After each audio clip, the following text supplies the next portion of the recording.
여러분 안녕하세요. 헬스케어 이노베이션 시간입니다.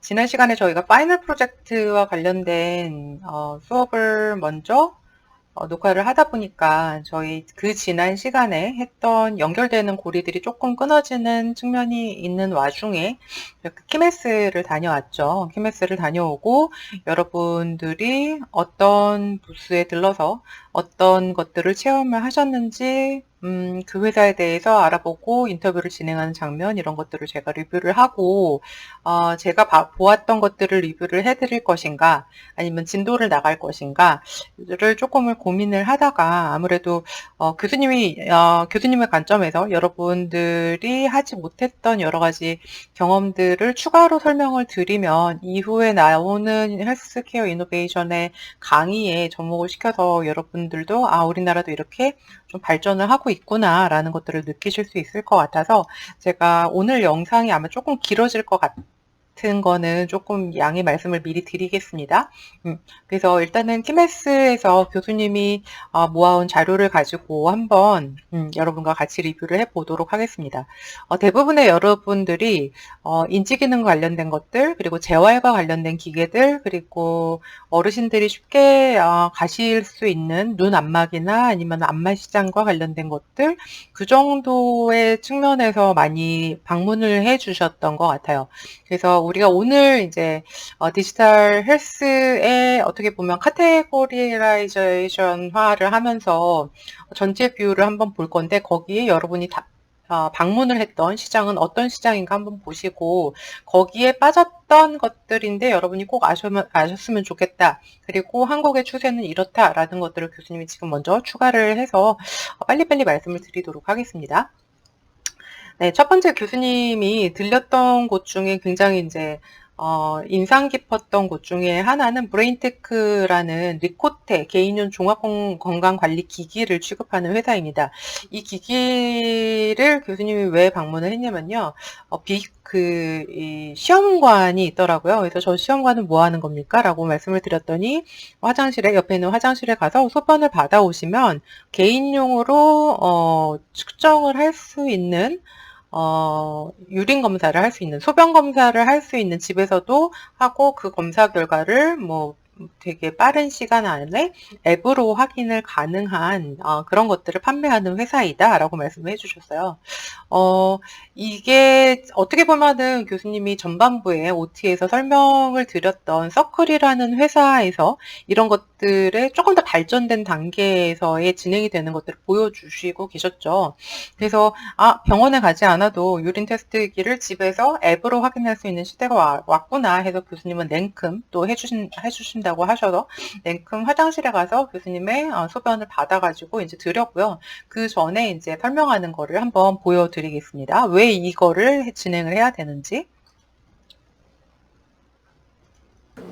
그러니까 저희가 지금 이 기기라는 게 1년에 한 번 하는 건강검진 하면은 그 사이에 365일이라는 텀이 생기잖아요. 그러면은 그것 때문에 그 사이에 내가 뭐 신우신염이 걸릴 수도 있고 요로결석 상당히 아프다 그러거든요. 3대 고통 중 하나라고 하는데 그거를 안 걸리게 매일매일 체크를 해가지고 소변을 통해서 이게 요로결석을 체크할 수 있는 항목이 있기 때문에 그거를 통해서 내가 수치가 올라갈수록 내가 지금 그 결석에 그 보이는구나 라고 생각을 할 수가 있거든요. 그러면은 이게 제가 혼자서 진단을 하는 게 아니라 이거 결과를 보고 의사한테 가져와서 내가 지금 이런 상태인데 이게 맞냐 아니면 이거 보고 판단을 해줘라 그랬을 때 요당 수치가 난 분명히 정상이었어. 근데 한 몇 달 지나니까 갑자기 올라가 있어. 근데 그게 계속 찍혀요. 그러면은 당뇨 전 단계거나 당뇨로 넘어갔다는 얘기 있거든요. 그렇게 되면은 아차 싶은 거죠. 걸리기 전에 예방하는 게 제일 좋긴 한데 걸리고 나서 또 나빠지지 않게 이렇게 막아줘야 관리를 해줘야 되기 때문에 그런 의미에서 데일리 건강 체크를 하면서 의사랑 컨택도 하고 진단도 하고 그렇게 자기 건강을 예방을 하기도 하고 관리를 하면서 건강하게 살아가자라는 의미고요. 반려동물도 저거는 그러면은 매일매일 집에서 그냥 개인이 측정하고 개인이 할 수 있어요. 그거를 뭐 스마트폰으로 앱에 입력을 하나요? 어플로 연동을 해가지고 네네. 보시면은 이게 기기로 읽어내서요 값을 어플에서 결과값을 읽어내는 거예요. 이게 확인할 수가 있거든요. 그렇게 해가지고 저희가 뭐 요당이 나빠졌다, 수치가 올라갔다, 뭐 심각으로 올라갔다 그러면은 내가 관리를 해야 되는데 솔직히 이거 뭐 혈당 찍는 거 솔직히 아프잖아요. 네네네. 당뇨인들이. 근데 그걸 나빠지지 않게 관리하려면 소변으로도 검사가 가능하단 말이죠. 네네. 혈당도 직접적으로 확인을 할 수 있는데 그럼 실제로 이거를 관리를 이렇게 하셔서 네. 의사 선생님한테 내가 이렇게 유당 수치가 네. 올라갔다라는 거를 앱을 보여주시는 분도 계셨나요?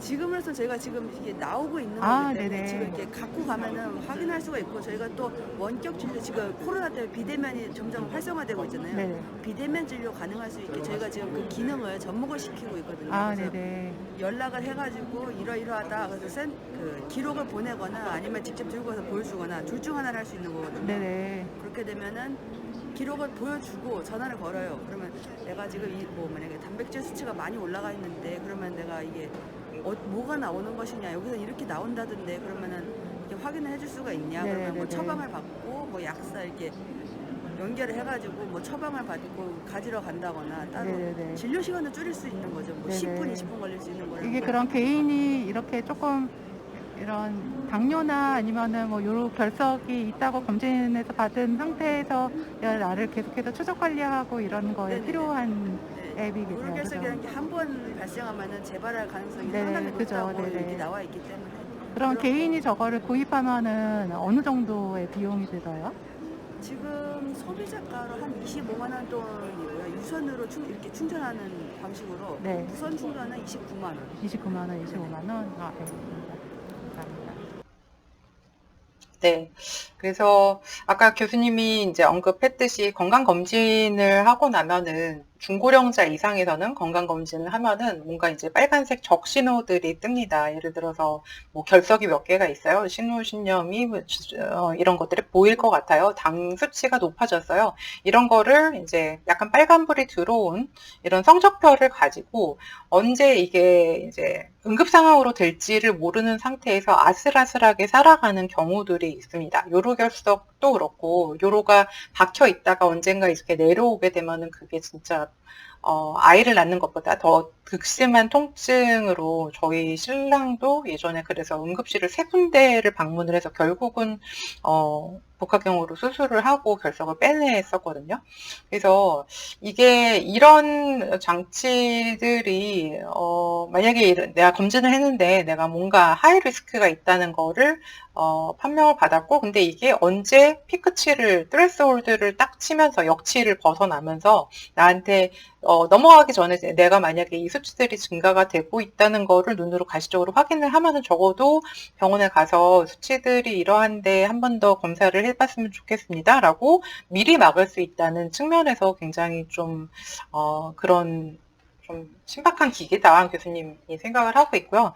이게 아까 말씀드렸듯이 원격 의료, 재택 의료 이런 것들이 활성화되면서 이런 것들이 가능한 부분이죠. 근데 이게 나중에는 어떻게 될 거냐면은 이게 그냥 진행이 될 수도 있을 거예요. 아마 미국에서는 일부에선 진행이 되는 걸로 알고 있는데 미국과 같은 경우에는 원격 의료, 재택 의료가 지금 법적으로 되어 있어요. 가능하게 되어 있기 때문에 그 당뇨 환자가 실제로 이런 스트립으로 해가지고 에모리에 있던 어떤 한국 의사가 이제 원격 의료 하는 장면을 유튜브에 올렸는데 오늘 뭐 안색은 어떠세요? 그래서 오늘 혈당 수치는 얼마가 나오셨어요? 이런 것들을 의사한테 팝업으로 그냥 보여주는 거예요. 이런 앱들이 있으면은 그러면은 의사는 그거를 보고 그러면은 오늘은 이렇게 하셔야 되겠고라고 이제 컨설팅을 해주는 장면을 보면서 금방 오겠다라는 생각이 들어서 여러분이 이런 기기도 알고 있으면 좋을 것 같아서 이제 교수님이 이제 인터뷰를 했고요.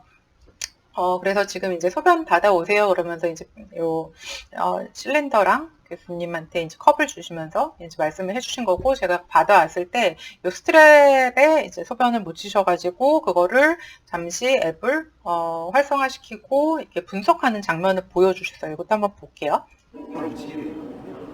그래서 묻히고, 이게 이제 조금 양이 적으니까, 이렇게 해서 전체적으로 다 묻힌 다음에, 그 다음에 이걸 가만히 내려놓고요. 그 다음에 이제 시간을 재요. 기본적으로 1분은 기다려야 되거든요. 이렇게 해서 아이고 네, 왜 1분을 기다려야 되고, 지난번에 자, 보니까 2분은 이제 카운트가 들어가고 네, 비디오가 그 음량이 잘 사이에 안 들려서 저희는 제가 이제 스마트폰에 설명을 어플리케이션을 해드리면서 오픈을 하겠습니다. 합니다. 어플리케이션을 오픈을 그래서 해서 이 기기와 스마트폰의 어플리케이션을 서로 연결을 시켜요. 네, 기기와 연동을 장치 탐색하기 시키고, 눌러서 26번, 26번 이제 네, 이름이 이게 모두 연결이 되는 블루투스가 겁니다. 있어서 연결이 되면 가능한 거죠. 연결이 됐다라는 게 검사할 준비가 됐다는 거예요. Ready to test죠. 그럼 그 사이에 이제 한번 시간을 보면 아마 지금 뭐 대충 이게 엉뚱하게 나와요. 지금 현재 40초 정도 지났으니까 얼추 1분이 됐을 거예요. 그럼 이때 여기에 묻은 잔료를 좀 털어내고, 그죠? 털어낸 후에 이 검사 창 위에 가볍게 올려놓으시면 돼요. 그리고 뚜껑을 닫으면 이 자체가 암실 구조가 돼서 이제 정확하게 빛을 통해서 색상의 변화를 읽을 수 있는 준비 상태가 되는 거예요.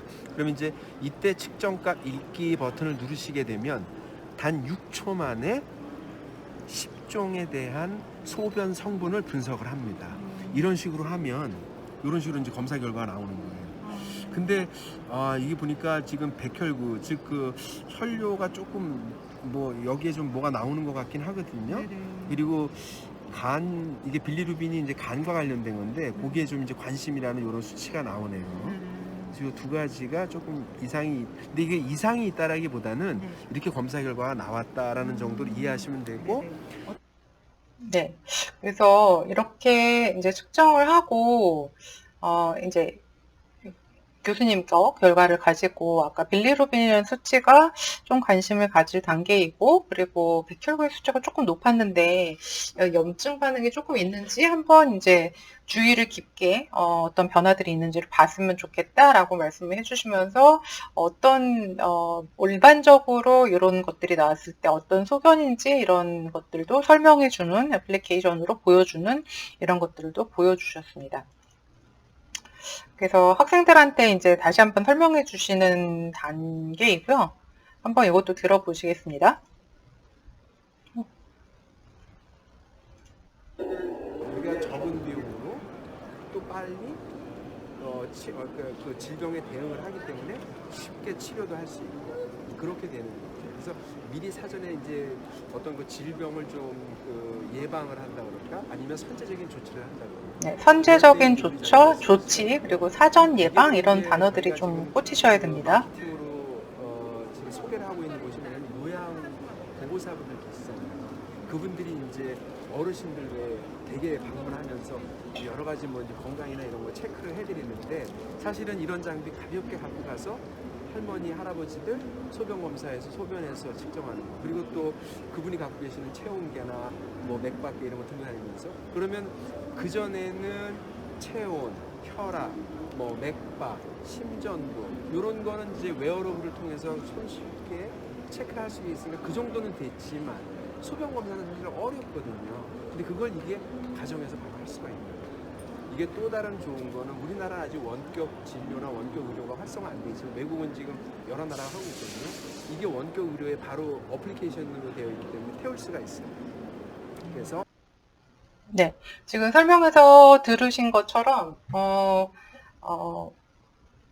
선제적인 대응, 그리고 이제 비용의 절감을 강조를 하셨는데 마치 그런 거죠. 누군가 여러분의 부모님이 건강검진을 하고 오셨는데 결석이 몇 개가 있다라는 얘기를 들으셨는데 그래도 꾸준하게 추적 관리를 하신다고 본인이 이런 기계를 사셔서 일주일에 한 번씩이라고 체크를 하는데 이런 수치가 높아지고 있어요. 그러면은 적어도 수술을 하는 급박하게 급성 수술을 하면서 지출해야 되는 비용에 확 줄어들 수 있다는 거죠. 예를 들어서 간 수치가 안 좋아지고 있어?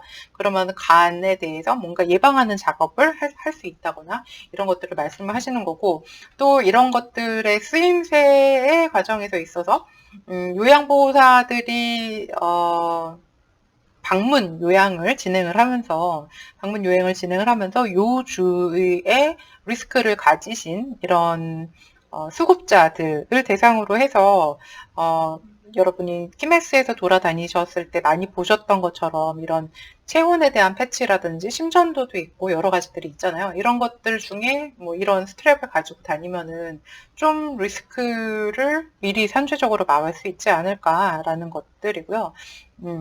이런 것들을 볼 수 있겠습니다.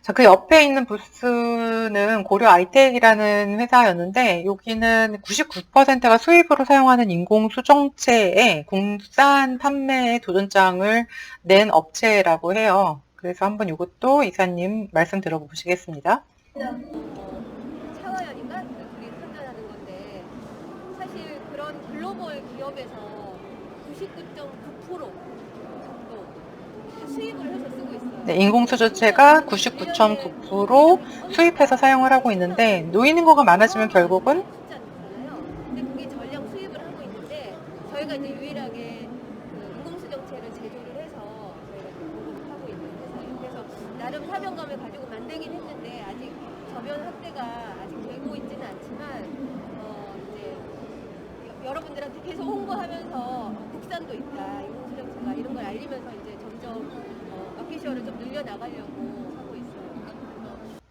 네, 보신 것처럼 인공수정체가 백내장 막 이런 거 이렇게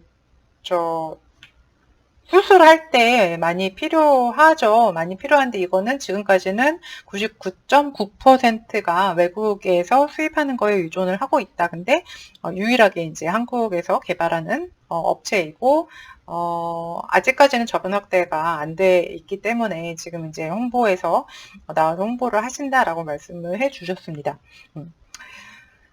그래서 노화와 관련돼서 변하는 여러 가지 이제 재활 도구들이 왜 저렇게 많이 나왔을까? 안마 시장에 왜 저렇게 많이 활성화가 됐을까라는 거를 고려를 해봤을 때 결국은 노화거든요. 관절의 노화, 뭐 이런 근육의 노화, 심장의 노화 이런 것들에 대해서 재활하는 차원에서 뭐 슬링이라든지 여러 가지 진단하고 추적하고 치료하고 이런 것들이 많이 나오는데 눈도 마찬가지로 이빨도 마찬가지로 노화가 진행이 된다고 말씀을 드렸잖아요. 가장 중요한 노화에서 우리가 ADL을 끝까지 지켜 나가면서 성공적인 노화로 진행이 되는 거를 추적하는 데에 반드시 지켜야 되는 게 눈, 이빨, 무릎이라고 교수님은 전문가의 관점에서 진짜 강조를 드리고 싶습니다. 그래서 근데 뭐 노인이 되면은 교수님도 내가? 라고 하는 반응 노안이 왔어요. 네, 2년 전부터 노안이 왔고 지금은 뭐 가까이 있는 뭐 뭔가 이제 서류를 볼 때는 그 돋보기를 반드시 착용을 해야 되는 정도로 이제 완전히 눈이 노안이 확 왔는데 결국은 백내장 수술을 하시는 분들은 더 많이 포션이 늘어날 거고 이런 기업들이 신생 기업들이 나중에는 우리나라 거 K 뭐라도 의료기기 산업에 정말 많은 투자를 하면서 이런 기업들이 또 엄청난 발전을 하지 않을까. 그래서 그 코로나 이전에 진단 장비를 만드는 회사들이 뭐 예를 들어서 수젠텍이라든지 아니면은 제가 갑자기 이름이 생각이 안 나는데 되게 유명한 회사 그 진단 장비를 이용하는 시젠이라는 회사 이런 진단 장비의 회사들이 한 2만 원, 3만 원 주가가 막 이랬다가 폭발적으로 우리가 진단을 계속 하잖아요. 스트랩 뭐 확진인지 아닌지 계속 진단을 하면서 국산 것들이 막 이제 해외에 수출이 되고 이러면서 거의 뭐 주가가 막 40만 원까지 올라갑니다. 네. 모르는 거예요. 고령화가 진행이 되면서 수요는 아무튼 폭증을 할 거고 이게 폭발적으로 증가 아니면 유연하게 이렇게 증가를 할지 아무튼 눈에 노화가 안 오는 사람은 없으니까 이런 기업들도 한번 여러분이 잘 보셨으면 좋겠습니다. 그리고 이제 원격 의료와 관련돼서 메디패스라는 기업에서 이게 그거죠. 결국은 재택치료나 아니면 방문 이런 의료를 할 때 이런 인프라스트럭처를 만들어서 이렇게 소통이 가능하게 하는 거를 미리 이제 선작업하고 있는 회사이고요. 그리고 홀터라고 해서 심전계를 내가 몸에 이제 스티커 같은 거를 부착하고 있으면 스티커라는 거는 이제 리드인 거죠. 리드, 정기적인 자극을 잡아내는 리드를 부착을 하고 있으면은 이제는 그게 병원에서도 볼 수 있고, 뭐 아니면 내가 개인이 확인을 할 수도 있고, 이런 포터블 연속 심전계들의 굉장히 많이 시장에 나오고 있는데, 뒤에 있는 이런 것들. 근데 미래형 자동차라고 해서 아직까지는 시판이 되지 않았지만 이걸 한번 만들어줘 라고 제작 의뢰를 받으면서 여기 나왔더라고요. 전시장에. 보신 분이 있으신지 모르겠어요. 근데 이게 뭘까라고 봤더니 이제 내가 심장 질환에 이런 수술을 한 경력이 있거나 아니면 하이 리스크, 뭐 심근경색이나 뇌경색이나 뭐 뭐든지 간에 하이 리스크가 있으신 분들이 자동차를 이제 운전하기 전에 핸들을 잡으면은 그게 리드가 돼서 그걸로 여기 옆에 보이는 심전도계를 확인을 하면서 내가 지금 부정맥이 있는지 없는지를 확인을 하고 운전을 나갈 수 있도록 하는 거라고 해요. 되게 신박하죠. 네, 우리 왜, 여러분 그런 거 보셨을 텐데, 피트니스 센터에서 트레드밀 막 뛸 때, 왜, 이렇게 손잡이 잡으면은 내 심박수 얼마인지 알려준 그런 거 요새 되게 많잖아요. 근데 그게 이제 심전도도 그렇게 가능하게 만들었고, 그거를 왜 차 안에서 사고 나면 안 되니까 여러 사람들한테 나도 나의 안전과 여러 사람의 안전을 위해서 그래서 이런 하이리스크의 심장 환자들의 경우에는 이런 것들도 나중에는 상용화가 될 수 있지도 않을까요? 그래서 되게 신박하게 봤고 이것도 한번 들어보실까요? 지금은 아직 통과된 건 아니고 자동차에서 생체 인증을 받기가 너무 까다롭다고 해가지고 아직은 힘들다고 합니다. 그래서 네, 자동차에서 생체 인증 받는 게 아직까지는 너무 까다로워서 오래된 일이라서 아직은 출시는 안 하고 아직 출시는 되지 않은 제품이라고 합니다. 이거를 지금 주로 이거는 어떤 거예요? 이것도 똑같이 동일하게 네, 홀터에 대한 이런 설명을 위해서 이제 옮겨가고 있는 거고요. 부착을 해가지고 사람의 부정맥을 검사하는 네, 요만하게 생긴 거를 홀터를 이제 가슴에 부착을 하면은 블루투스 연결이 돼서 핸드폰에서 LTE로 쏘게 되면 여기서 이제 실시간으로 네, 핸드폰으로도 나오고 필요한 경우에는 의사한테 저 정보를 쏘아서 의사가 보면서 이게 부정맥인지 아닌지 어느 정도로 심각한 건지 이런 것들을 알려주는 기구이고요. 실제로 미국에서는 원격 의료를 진행을 하면서 이거를 지금 하고 있습니다. 그래서 여러분들께 보여드리고 싶었고 네. 그리고 그러니까 대기업에서 의료기기 사업으로 굉장히 많이 헬스케어 산업으로 진출을 하고 있는 것 중에 SK가 보여서 이제 같이 인터뷰를 했었는데요. 요거는 뭐냐면은 우리 AI 그러잖아요. 보통 이제 우리가 이세돌 구단과 AI가 접전을 펼쳤을 때 대국을 진짜 몇백만 건을 이제 AI가 학습을 한 다음에 그거를 했잖아요.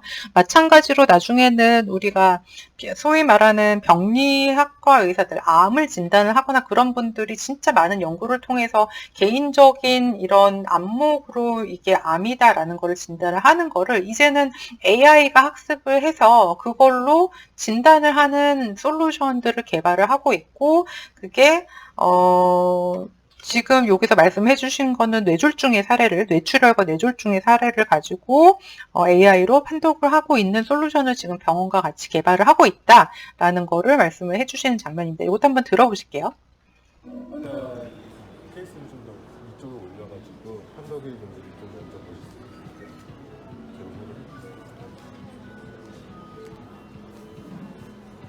네, 그래서 이게 환자들이 미리 출혈이 나기 전에 지금의 현 상태를 미리 정보를 알면은 네, 출혈이 전에 뭔가 액션을 취할 수 있게 만들고 있는 단계다 이렇게 말씀을 해주셨고요. 네, 이 정도이네요. 네, 그래서 이런 부분들은 아마 교수님이 또 생각이 드는 게 키메스를 갈 때 교수님이 같이 가서 여러분과 보면서 설명하면서 이런 것들이 더 많은 정보를 더 줄 수 있구나 다시 한번 느낀 키메스였고요. 이 외에도 여러분들이 되게 본인들을 평가를 하시면서 그거에 대한 이런 소감문 제출을 해주신 영상이 있어요. 예를 들어서 내 발이 평발인지 내 발의 압력이 앞쪽으로 기울어졌는지 뒤쪽으로 기울어졌는지 이거를 본 다음에 내가 뭔가 관절에 통증이 있었는데 그 이유였구나 이런 거를 찾으시면서 그거를 대비하기 위한 이런 인소를 구입하신 사례도 있고 그래서 제가 굉장히 잘한 케이스 두 케이스를 동영상으로 따로 올려드릴 예정입니다. 이거를 수업이랑 붙이면 또 너무 많이 길어지니까. 그래서 그건 여러분이 한번 보셨으면 좋겠고, 네, 그렇습니다. 그래서 키메스와 관련된 리뷰는 여기서 끊고, 이제, 진도를 나가보도록 하겠습니다, 여러분. 재밌으셨죠? 네. 네, 이게 디지털 헬스입니다, 여러분. 네, 왜 이 세계에 여러분들을 보고 오라는지 꼭 알아주셨으면 좋겠고 아까 말씀드린 대로 그런 회사들을 너무 어렵게 생각하지 마시고 G헬스케어도 마찬가지예요. 여러분의 선배님이 지금 이제 일을 하고 있는 모습을 제가 인터뷰를 찍어서 보여드렸는데 아까 말씀드렸던 이런 텔레헬스 내지는 뭐 메디패스 내지는 제가 말씀드렸던 이 고려 아이텍 같은 경우도 여러분이 분명히 취업할 수 있는 곳입니다. 근데 여러분이 그렇게 생각을 하지 않고 두려워하셔서 그런데 그분들이 영업을 하던 아니면은 기술 개발을 하던 자료 조사를 하던 심지어는 그거를 하는 게 여러분이 이 과정을 겪으신 노화에 대해서 알아요. 어르신의 심리에 대해서 알아요. 어르신이 어떤 상황인지 알아요. 이런 요양산업이 어떤 것들이 발전이 하고 있는지 알아요. 교수님의 건강관리를 통해서 어떤 질병이 더 위급한 상황인지 이런 거 알게 됐어요. 그럼 여러분보다 더 많이 이런 노화와 이런 의료교육 산업에 물리치료하는 학생들도 전반적인 이런 사회적인 경제적인 분위기까지 다 알고 오는 사람 없어요, 여러분. 그래서 도전해 주셨으면 좋겠어요. 이렇게 보여드리는 회사들이 여러분도 갈 수 있는 회사라고 보여드리는 건데 그렇게 생각 안 하시면서 유린 테스트? 내가? 이렇게 하지 마시고 아까 분명히 그랬잖아요. 요양산업에서 사용할 수 있는 접목해서 사용할 수 있는 나중에 미래 차세대의 이런 디지털 헬스의 영역이다 라고 말씀을 해주시잖아요. 판매자들은. 교수님도 그렇게 생각을 하기 때문에 이거를 보여드리는 거고 꼭 그렇게 여러분도 생각을 해주셨으면 좋겠습니다. 어떡하죠? 이거를 키메스만 리뷰하는데 30분이 걸렸습니다. 죄송합니다, 여러분. 빨리 이제 수업으로 전화를 해서 수업을 진행하도록 하겠습니다. 네, 저희 지지난 시간에 파이널 프로젝트 하기 전에 디지털 헬스케어에서는 스마트 헬스케어, 유헬스, 모바일 헬스케어, 이헬스케어, 디지털 메디신 해가지고 여러 가지 디지털 헬스케어가 용어들이 혼재해서 사용을 한다. 여기까지 말씀을 드렸던 것 같아요. 그래서 오늘은 일단은 디지털 헬스케어의 범주를 한번 살펴보자. 키메스라는 이런 의료기기 박람회에 일단은 가보시면은 여러 가지 것들이 있죠. 일단은 헬스케어라는 굉장히 커다란 범주 안에서 어떤 것들이 있나 한번 살펴봅시다. 헬스케어는 넓은 의미의 건강관리. 우리 보통 건강관리라고 얘기하는 모든 전체적인 엄브렐라 텀으로 모든 건강관리 영역이 다 들어가는 거죠. 여기에는 디지털 기술이 되는 것도 있고 되지 않는 것도 있고 전문 의료의 영역도 있고 아닌 것도 있고 그래서 운동이라든지 영양이라든지 수면이라든지 이런 것들을 모두 망라해서 헬스케어의 범위에서 건강관리라고 합니다. 자, 그러면은 여기서 말하는 이 안에서 디지털 헬스케어라는 거는 건강관리 중에서 한번 봅시다. 디지털 헬스케어라는 거는 건강관리 중에서 디지털 기술이 사용되는 것, 예를 들어서 사물 인터넷, 인공지능, 3D 프린터, VR, AR. 네. 그죠? 여러분이, 우리가 접했던 것들, 네. 사물 인터넷, AI, 아까 말씀드렸고, VR을 통해서 인지 기능에 대한 프로그램을 진행을 한다는 거, 이게 다 디지털 헬스케어의 영역이구나. 건강 관리를 하는 거를 여러 가지 IT와 테크놀로지를 접목을 시킨 게 결국은 디지털 헬스케어의 영역이구나. 이렇게 이해를 하시면 될 것 같습니다. 자, 디지털 헬스케어 안에 모바일 헬스케어라는 영역이 또 따로 있죠. 모바일 헬스케어라는 영역은 자, 봅시다. 모바일 헬스케어는 디지털 헬스케어 중에 모바일의 기술이 사용되는 것. 모바일의 기술은 우리 핸드폰, 네, 스마트폰, 사물인터넷, SNS 또 역시 모바일 헬스케어의 영역에 들어갑니다. 자, 모바일 헬스케어를 이용해서 또 하나의 그 내부에 원격 의료가 들어가고요. 원격 의료가 들어가고, 네, 원격 의료는 아까 말씀드렸던 대로 메디패스라는 그런 곳에서 하는 것이 결국 원격 의료, 원격 환자 모니터링을 한다던가, 이런, 심전도 내지는 체온에 대한 측정, 아니면 낙상에 대한 것들, 멀리서 내가 환자를 지켜볼 수 있는 이런 것들, 그리고 원격 진료도 이 안으로 들어가게 되어 있고요. 디지털 치료제라는 것도 여러분이 보셨을 것 같은데, 이제, 그거를 해설해 주시는 분들이 디지털 치료제의 영역에서 뭐 ADHD라든지 아니면 우울증에 대한 치료라든지 이런 것들 저희 이후의 수업에서도 커버가 됩니다. 그래서 이것도 모바일 헬스일 수도 있고 아니면은 디지털 헬스의 영역으로가 될 수도 있고, 네. 그리고 더 나아가서 우리가 서클이라는 영화에서 봤듯이 나 혼자의 문제가 아니라 이거는 개인적인 유전력에 의해서 조금 더 같이 관리가 돼야 되는 부분이 있어서 개인의 유전적인 의료 정보는 디지털 헬스케어에 약간 다리를 결쳐 있는 식으로 되어 있고요. 아까 말씀드렸듯이 건강의 헬스케어라는 전체 영역은 의료뿐만이 아니라 의료가 아닌 것까지 포함이 되어 있기 때문에 의료적인 부분에서도 다시 이렇게 다리를 걸쳐서 질병의 예방, 치료, 처방, 관리, 전문 의료의 영역에서 원격 의료와 원격 진료와 디지털 치료제를 이렇게 모바일 헬스랑 같이 감싸 안는 영역으로 지금까지는 구분이 되어 있고요. 혹시라도 세미나를 들으신 분들은 이 지금 디지털 헬스케어의 의료와 미래라는 최윤식 선생님이 직접 이거를 세미나 발표에서 해주신 거를 들으시면서 이렇게 구별이 될 수가 있구나. 우리가 전반적인 헬스케어의 영역에서 디지털 헬스케어의 영역이 있고 모바일 헬스케어의 영역이 있고 그거를 또다시 의료적인 단계에서 조인이 되면은 이게 이렇게 스트럭처라이징이 되는구나. 이런 것들을 커다란 비유에서 보시면 될 것 같습니다.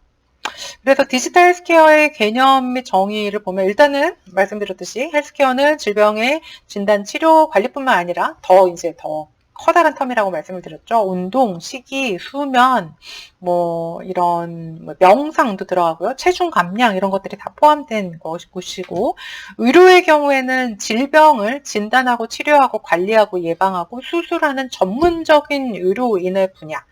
헬스케어는 의료인도 할 수 있지만 일반 사람들도 할 수가 있죠. 영양사도 할 수 있고 운동 처방사도 할 수 있고 아니면 피트니스 선생님도 헬스케어를 할 수 있습니다. 하지만 의료는 전문 의료인 분들이 하시는 거죠. 자, 디지털 헬스케어는 건강관리 중에 디지털 기술이 사용이 되는 것을 우리는 디지털 헬스케어라고 한다. 아까 이제 리뷰를 다시 한번 해드리는 거고, 의료와 디지털 헬스케어의 일부는 공통 분야를 포함하고 있다. 일부는 포함을 하고 있고, 모든 게 다 포함이 되는 건 아닙니다. 그래서 새로운 서비스, 제품의 등장으로 인해서 의료가 속하는지 여부가 애매한 경우가 발생을 하는데, 예를 들어서 IBM에서 왓슨 온콜로지라고 해서 이제 온콜로지는 암 진단하는 거거든요. 암에 대한 거. 그래서 IBM의 왓슨이라는 거가 암을 진단하는 거를 의사들보다 더 정확하게 한다 해서 되게 획기적인 이런 것들이 나중에 또 다시 나옵니다. 근데 이거를 한국과 미국에서는 의료기기가 아닌 것으로 분류가 된다는, 그래서 아직까지는 모호한 영역이 존재를 한다는 거를 얘기를 해주고 있고요. 디지털 헬스케어 안에 아까 말씀드린 대로 이제 모바일의 헬스케어의 영역, 모바일, 우리 가지고 다니는 핸드폰, SNS 이런 것들이, 사물 인터넷 이런 것들이 다 모바일 헬스케어의 영역에 들어간다. 그리고 의료와 모바일 헬스케어의 교집합인 원격 의료라는 게 있는데, 원격 의료, 원격 진료들도, 이 디지털 헬스케어의 구획 내에 들어가고, 아까 교수님이 말씀을 드렸던 여러 가지 이런 보기들이 원격 의료와 원격 진료 이렇게 들어간다고 보시면 될 것 같습니다. 네, 그리고 유전정보의 분석도 우리 거에는 포함이 안 됐지만 그 영화에서 나타났을 때는, 그리고 안젤리나 졸리의 케이스 이런 것들도 디지털 헬스케어와 겹치면서 부분적으로 의료와도 겹치게 되고, 디지털 치료제, 앱, 게임, VR, 챗봇 등과 같은 이런 소프트웨어 같은 분야도 역시 디지털 헬스케어의 분야에 들어가는 분야이고, 미국에선 진행이 되고 있고, 우리나라에서도 디지털 치료제가 하나인가 승인을 받았다고 이제 세미나에서 들은 것 같아요. 이 부분에 대해서도 추후에 더 말씀을 드리도록 하겠습니다. 그래서 디지털 헬스케어의 결국은 지향점은 뭐냐? 지향점. 우리가 이제 디지털 헬스케어라는 거로 바라는 목표점은 뭐냐? 궁극적인 목표가 무엇이냐라고 했을 때 의료가 궁극적으로 추구하는 P4의 의료의 구현이다. 그래서 첫 번째는 계속해서 나오는 거죠. 예측, predictive medicine. 이거 발생하기 전에 미리 예측을 해서 뭔가 액션을 취할 수 있는 예측 의료의 경우 predictive.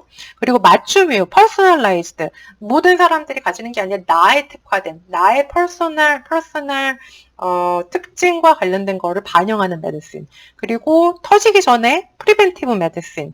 예방적으로 의료, 예방적인 의료. 그리고 그냥 내가 수동적으로 의료진이 해주는 거가 아니라 내가 아까 맞듯이 내가 이런 위기 상황이 있을 거라는 짐작 하에 위기 리스크 팩터가 있기 때문에 내가 스스로가 참여를 해서 적극적으로 내 건강을 관리를 한다 해서 participatory, 참여 의료 이렇게 해서 predictive, personalized, preventive, participatory 이렇게 P4의 의료를 구현하는 것이 결국은 P4의 의료를 구현하는 것이 디지털 헬스 케어가 가지는 지향점이다. 이거는 굉장히 중요합니다. 이 개념은 굉장히 중요하다고 교수님은 생각을 하고 있고 여러분도 이거는 좀 알아두셨으면 좋겠어요.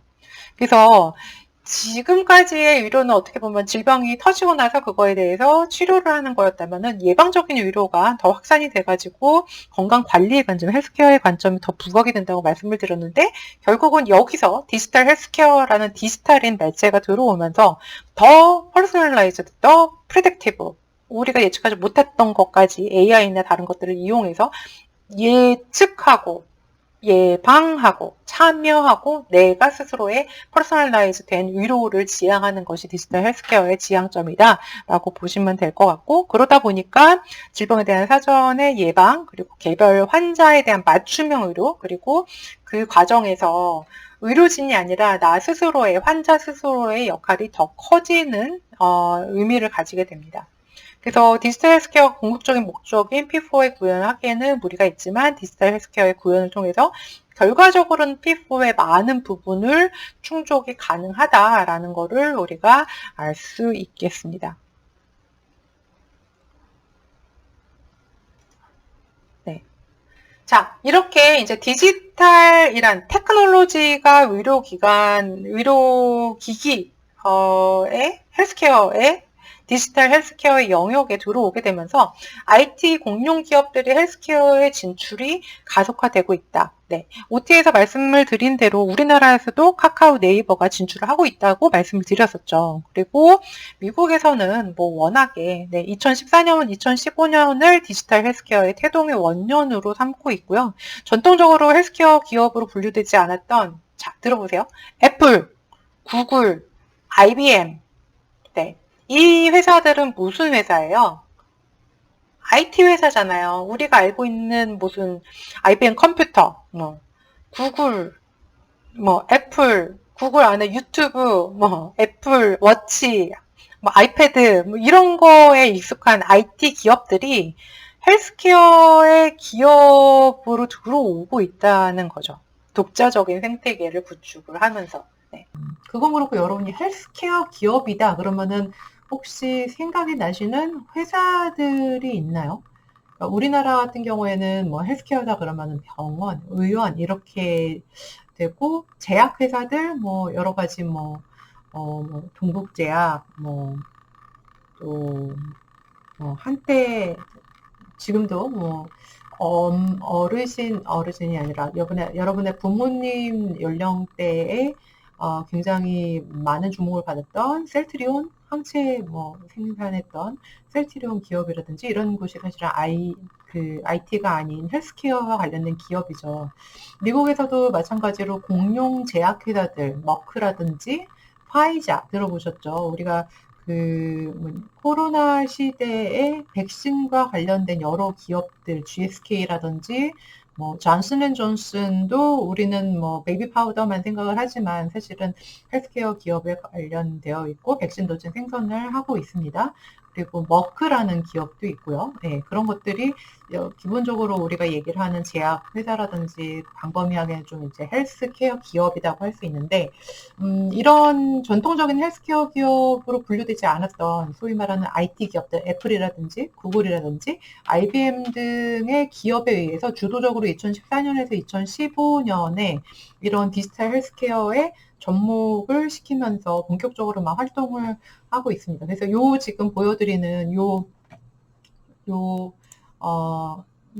사진은 애플의 애플워치를 얘기를 하죠. 그래서 애플워치 여러분이 많이 여러분보다는 사실은 40대, 3, 40대에 더 많이 핫하게 사용을 하는 것 같기는 합니다. 그래서 애플워치 같은 경우에는 우리나라와 미국에서 상용화된 애플워치의 기능 중에 우리나라에서 사용이 되지 않는 것들, 심전도도 체크가 가능하고요. 산소 포화도도 체크가 가능하고 이런 것들, 기능들이 네, 담고 있습니다.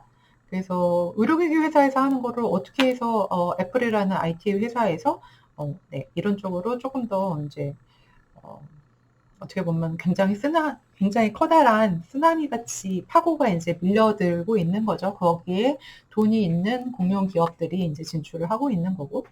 그래서 애플의 경우에는 독자적인 의료 생태계를 구축을 하고 리서치 키트, 제가 이 부분에 대해서는 다음 시간 아니면은 오늘 수업에 그 시간이 남는 거를 봐서 제가 다시 한번 말씀을 드릴 텐데, 임상의료 연구 플랫폼으로 리서치 키트라는 그 플랫폼을 만들었고요. 마치 이런 식이죠. 애플워치나 아니면 아이폰 유저들에게 이런 애플리케이션을 만들어서 천식에 관해서 우리가 지금 연구를 하고 있어. 여기에서는 애플워치를 사용하는 사람들이 앱을 이용해서 여러분의 데이터를 보내주면 우리가 굉장히 도움이 될 것 같아. 여러 가지 오늘은 어떤 발작이 있었는지, 어떤 생활 습관을 가졌는지, 지금의 현재의 몸무게는 어떠한지 등등등등 그거에 관련된 데이터들을 전 세계에 있는 애플 유저들에게 동의를 얻어가지고 그 애플리케이션을 사용하는 사람 중에 이런 임상의료 연구에 관심이 있는 사람들을 모으는 거죠. 그래서 맨 처음에는 그런 리서치 킷 안에 있는 앱 수가 40개 정도밖에 안 됐지만 나중에 400개 막 이렇게 늘어나는 이런 현상이 발생을 합니다. 그래서 이 부분은 교수님이 다시 뒤에서 말씀을 드릴 거기 때문에 이런 임상의료 연구 플랫폼이 있고요. 보통 이제 임상의료를 시행을 하려고 하면은 교수님도 이제 임상의료를 한번 교수님의 헬스케어 관련된 여러 가지 뭐 인터벤션이라든지 여러분이 건강관리론에서 들으셨던 우리나라에서 교수님이 제작을 해서 노인 건강운동 프로그램 건강보험공단에서 실시하고 있는 것도 임상의료 그 연구를 거쳐서 실험군과 대조군을 만들고 실험군한테는 교수님이 만들었던 운동 프로그램을 진행을 시키고 대조군은 그냥 헬스 에듀케이션에 대한 교육을 한 다음에 나중에 6개월 후에 그 결과치를 비교를 해서 이게 향상이 되었다. 뭐 이렇게 이런 식으로 전개가 되거든요. 그거의 효과를 입증하기 위해서는. 근데 예를 들어서 이제 조금 더 난해한, 좀 더 난이도가 높은 뭔가를 추적하고 뭔가 분석하기에 굉장히 피험자 모집도 어렵고, 아무튼 피험자 모집도 어렵고 실험을 하는 것도 굉장히 어렵고 뭔가를 이거를 사용해봐줘 그러면은 굉장히 향상되는 거를 볼 수도 있을지도 몰라라고 하는 거를 사람들을 유인하는 것도 사실은 굉장히 어렵거든요. 실험에 참여해달라고 하는 것. 그래서 스탠포드 대학에서 이 리서치 키트에 관해서 한 교수가 말씀을 하시기를 우리가 거의 2, 3년에 거쳐서 이런 피험자의 모집이라든지 아니면 이런 어떤 인터벤션을 위해서 리포팅을 해야 되는 이런 것들이 3개월 안에 다 끝나버렸다는 거예요. 이게 어떻게 보면은 IT 기업의 힘인 것 같아요. 그래서 예를 들어서 교수님이 2005년, 2008, 2008년에 2008년에 그 둘째 아이를 임신을 한 다음에 이 아이와 관련돼서는 이런 뭐라 그러죠?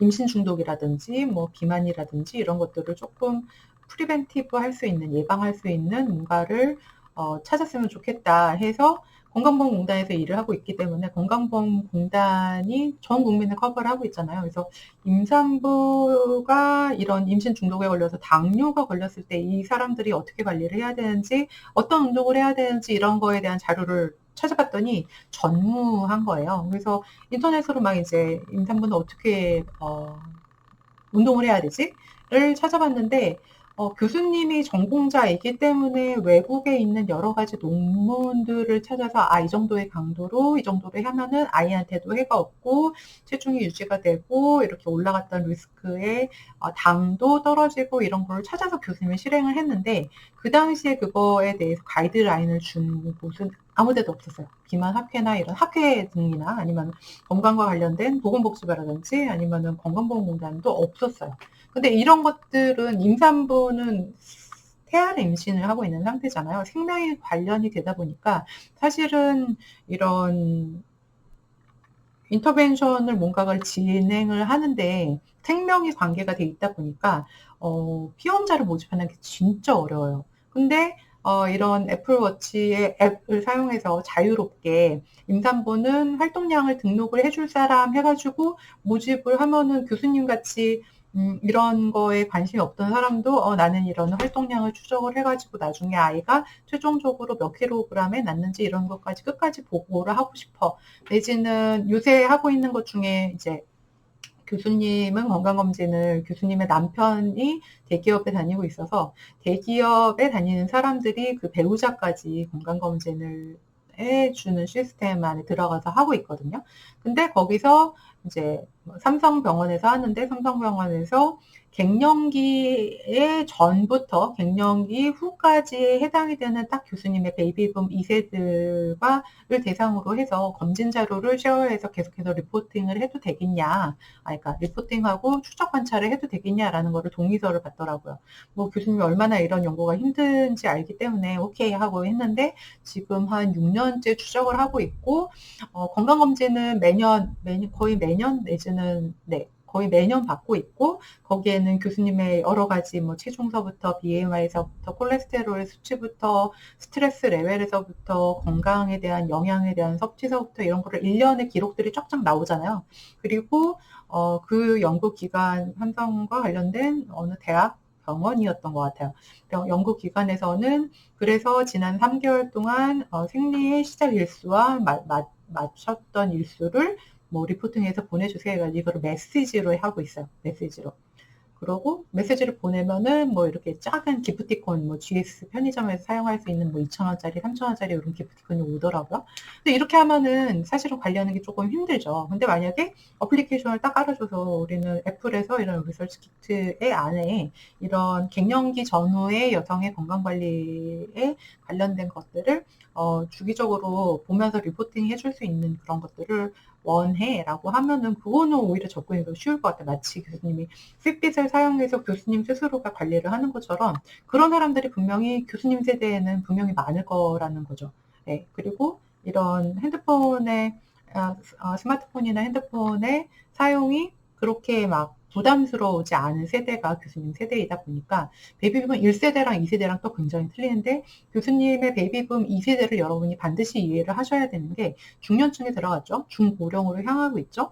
그리고 교수님의 베이비붐 2세대는 소위 말하는 X세대에 가까워요. X세대이고 X세대는 어떤 세대이냐면은 이게 다른 쪽으로 빠지기는 하네. 그래도 여러분이 이해를 하셔야지 나중에 실버 시장에 여러분이 접목을 할 때 조금 더 수월하게 관찰하시면서 그 세대를 이해를 하고 접목을 시킬 수 있다고 교수님은 확신을 하거든요.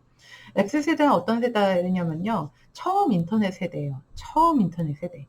그래서 모뎀으로 접속해서 옛날에 코텔, 하이텔, 뭐 천리안 이런 인터넷망을 이용해가지고 막 이러면서 모뎀으로 접속을 해서 검은색 다트가 시작이 되는 거기서 채팅을 하고 그랬던 세대예요. 그 세대들이 그게 1991년 교수님 91학번이거든요. 91학번의 세대들이 지금 다들 삼성의 어디에, 뭐 넥슨의 뭐 해가지고 다 임원급에서 부장급까지 올라왔어요. 그 사람들이 지금 하고 있는 여러 가지 인터넷과 관련된 스마트폰을 개발을 하고 이런 OLED를 개발을 하고 그게 다 교수님 세대에 해당이 돼요. 예. 그러다 보니까 저런 게 나오면 반드시 사용할 수도 있겠죠. 하기도 하고 굉장히 먼저 사용을 하기도 하고 아무튼 인터넷 사용이나 스마트폰으로 뭔가를 하는 거에 거리낌이 없는 세대예요. 뭐 마켓컬리 이런 쇼핑을 한다든지 이런 것들이 교수님 세대는 수월하게 사용할 수 있는 세대예요. 근데 베이비붐 1세대는 또 다를 거예요. 그래서 여러분의 부모님들이 베이비붐 2세대일 수도 있고 1세대의 언저리에 계시는 분들도 분명히 계실 텐데 한번 관찰을 해보시는 게 굉장히 중요해요. 네, 여러분의 앞길과도 관계가 있어요. 내가 이런 것들을 기획을 하려고 하는데 이게 먹힐까라는 거를 생각을 잘 해봐야 되는 거죠. 네. 그래서 교수님의 세대가 소위 지금 이런 전체의 우리나라의 산업과 이런 것들을 다 잡고 있는 세대예요. 예를 들어서 교수님의 뭐 반갑다 친구야에서 교수님의 친구를 찾은 그 유명한 이제 연예인 중에 한 명이 유재석 씨가 교수님이랑 같은 학번이에요. 유재석도 같은 학번이고 유희열 씨가 교수님보다 2학번인가 이러고요.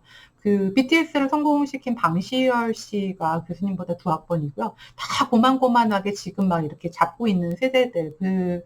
누구예요? 뭐 슬기로운 의사생활을 만든 그 이원호 감독이 아마 교수님보다 3년 아래일 거고요. 나영석 PD가 교수님과 같거나 하나 아래거나 그럴 거예요.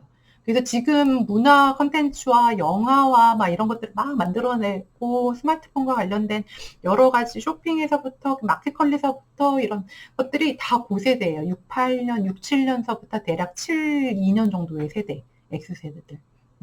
그래서 그 문화를 이해를 하는 것은 굉장히 중요해요. 그래서 여러분의 부모님을 관찰을 하고 사실은 파이널 프로젝트에 여러분을 대상으로 여러분이 직접 하시는 것도 좋지만 부모님 세대에 이거를 노출을 시켜서 이런 것들을 보는 것도 굉장히 중요할 것 같아요. 어머니, 아버지가 홈쇼핑이나 이런 스마트폰 시장으로 이런 애플리케이션을 이용해서 쇼핑을 하고 계신지 이런 것들을 보는 것도 굉장히 좋을 것 같고 네, 왜냐하면은 분명히 교수님 생각에는 이 수업을 들으시는 누군가는 이런 디지털 헬스케어 시장에 분명히 들어가시는 분이 계실 거거든요. 네. 자, 얘기가 좀 빠지긴 했는데 그래서 애플 같은 경우에는 독자적인 의료 생태계를 구축하고 리서치 킷이라는 임상의료 연구의 플랫폼을 만들었고 제가 이것도 자세하게 다시 한번 말씀을 드릴 예정입니다. 그리고 헬스키트라는 헬스케어 플랫폼도 만들었어요. 리서치 킷, 헬스킷. 네, 그리고 우리가 이제 자주 접하고 있는 애플워치 이런 것들을 가지고 있는 게 애플에 해당이 되죠. 그래서 헬스킷 같은 경우에는 900개 이상의 헬스케어 의료앱과 대형 전문 전자의무기록 회사들 그리고 메이오 클리닉이라고 해서 이쪽으로 굉장히 이제 유명한 여러분도 한 번 정도는 들어보셨을 텐데 우리나라 마요네즈 할 때 메이오 클리닉이거든요. 이런 대형 병원 그리고 스탠포드 회사들 이런 곳과 연동을 해서 이렇게 개인적인 유저들이 사용했을 때 그것들을 월그린은 굉장히 유명한 파마스티컬 회사거든요. 제약 회사거든요. 파는 회사. 그리고 이런 심장학회랑도 연관이 되어 있고 그래서 헬스킷의 요 아이콘이 이렇게 생겼는데 많이 지금 접목시켜서 활용을 하고 있는 상태입니다. 자세한 거는 교수님이 다시 한번 다뤄드릴 예정이에요.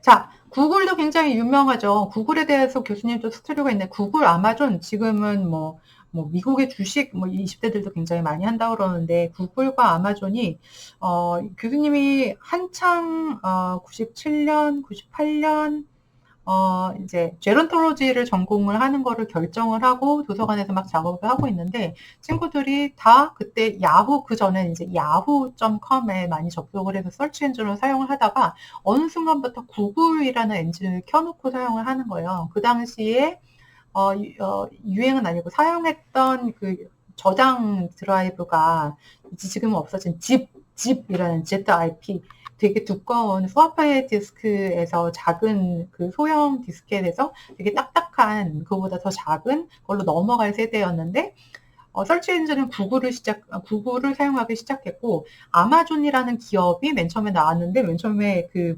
온라인상에서 책을 주문을 하는 회사였어요.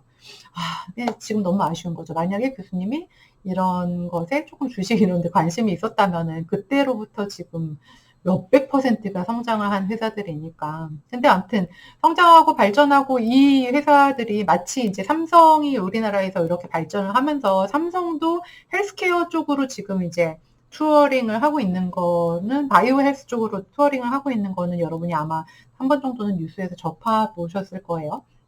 그래서 구글도 역시 이런 헬스케어 플랫폼을 가지고 있고 그거는 이제 명칭이 구글 핏이라고 해요.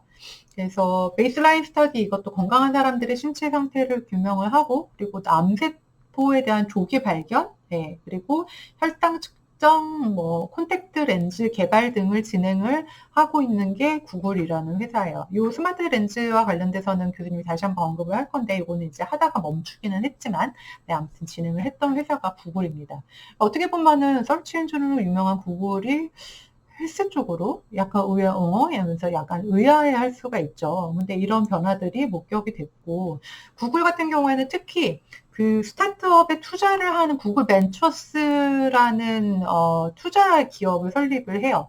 투자 기업을 설립을 해서 이런 구글 벤처스에서 이런 스마트업 회사들을 투자를 하면서 양성을 하고 조인트를 하고 합병을 하고 이런 작업을 계속해서 진행을 했었어요. 그래서 2015년이랑 2019년을 비교를 해보면은 지금 맨 처음에는 IT 관련된 회사에만 투자를 하다가 이게 헬스케어의 포션이 점점 늘어나고 IT 관련된 회사의 투자하는 그 포션이 줄어들고 있음이 너무나 이렇게 딱 보이죠. 그래서 어떤 종류의 회사들에 투자를 하나 봤더니 생명과학과 관련된 거 63건, 종양학과 관련된 거 38건, 헬스테크와 관련된 거 18건, 디지털 헬스 관련해서 16건, 로아스 웰리스 건 11건 이렇게 해서 구글 내에 있는 벤처 회사에서 작은 유니콘 기업들을 투자를 하고 지원을 하고 이거가 잘 되면은 또 이제 흡수를 하고 이런 과정을 굉장히 거칩니다. 그래서 구글의 이제 대표적인 헬스케어에 관련된 이런 분야를 조금 보면은 2013년에 노화방지연구소 칼리코라는 노화방지 연구소를 설립을 하고요. 그리고 2015년에 생명과학자 자회사 베일리를 설립을 해요. 그래서 여기 베일리는 나중에도 다시 한번 나올 거니까 한번 기억을 해봐 주세요. 그래서 베일리 같은 경우에는 존슨앤존스 아까 이제 말씀드렸죠. 백신과 관련된 존슨앤존스, GSP, 사노피도 한 번 정도 들어보셨을걸요. 바이오젠 이런 회사들이랑 파트너십을 가지고 공동 연구를 진행을 하고 있고요. 베릴리예요. 베릴리. 그리고 2018년 11월에는 구글 내 구글 브레인, 네스트, 구글 핏 등 개별으로 진행했던 헬스케어 프로젝트를 통합했어요. 2018년에. 그래서 구글 헬스 조직을 신설을 해요. 네. 구글 헬스 조직을 신설했다는 거는 그만큼 역량을 더 강화시키겠다는 거를 반증을 하고 있는 거죠. 그리고 2018년에는 인공지능 연구 조직인 딥마인드, 이것도 한 번 정도 들어보셨을걸요, 여러분? 네. 그래서 딥마인드라는 헬스를 구글 헬스 내에 이제 인수합병을 했고요. 딥마인드라는 것. 그리고 2019년 교수님이 그 파이널 프로젝트의 교수님 거 발표를 예시로 보여드리면서 웹핏을 인수합병을 해서 2019년에서 2020년까지 거의 1년 정도의 이제 리뷰 과정을 거쳐서 결국은 EU에서 이거를 승인을 했다라는 거를 말씀을 드렸죠. 네.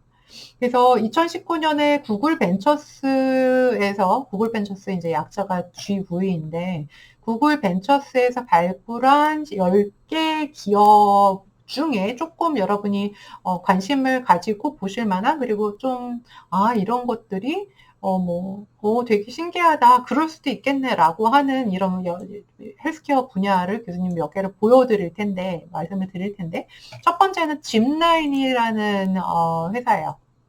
이렇게 회사인데, 짚라인은 뭐냐면은 우리가 드론 알고 있죠. 드론이 방송을 통해서 유명해진 건 어떻게 보면은 미운 우리 새끼에서 김건모 씨가 드론 가지고 뭐 했냐면은 낚시를 하면서 나중에 자격증을 딴다 막 이런 것들을 막 이런 게 방송에 나왔었죠. 그것도 벌써 한 3, 4년 전인 것 같네요. 네. 근데 아무튼 이런 드론을 가지고 의약품을 수송을 하는 회사가 짚라인이라는 회사래요. 의약품 수송, 의약품? 그러면은 우리는 우리 실적만 이렇게 생각을 하니까, 우리는 여기 앞에 가까운 데 가가지고 약품 가가지고 사면 되지라고 생각을 하지만, 요 회사는 어떤 회사냐면은 아프리카 같은 경우에는 굉장히 이제 우리는 굉장히 조밀하게 살고 있잖아요. 근데 아프리카 같은 경우에는 병원을 가려면은 며칠을 걸어서 가고 막 이제 이런 대중교통 수단도 굉장히 한정이 되어 있고, 근데 아무튼 그 의료기관에서 뭔가가 수혈이 필요해서 혈액이 필요하다든지 아니면 이런 제약에 뭔가가 필요하다든지 그랬을 경우에 그거를 수송해 줄 수 있는 방법이 그냥 비행기로 하기에는 너무 고가의 이런 것들이, 응급 상황이 발생을 해도 뭔가를 할 수가 없고 이렇게 제약된 상황이 있다 보니까 이 아프리카 르완다에서 드론을 이용해서 혈액이랑 의약품을 이런 배달을 하는 서비스를 한 회사예요. 그래서 우리가 짚라인 하면 이렇게 떨어지는 거 이렇게 생각을 하실 텐데, 짚라인이라는 회사가 이제 구글 벤처스에서 발굴한 회사 중에 하나고요.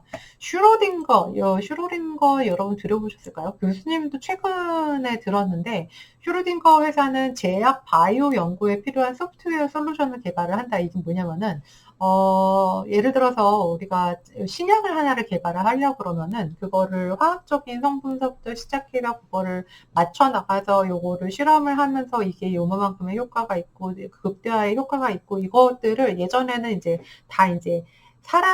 연구원들이 그거를 했단 말이에요. 근데 그거를 소프트웨어를 만들어서 요런 조직과 요런 혼합물을 합성을 해서 요거를 했을 경우에는 요게 몇 프로 해가지고 사람이 하는 것보다, 이것도 AI와 빅데이터를 활용한 회사인 거죠.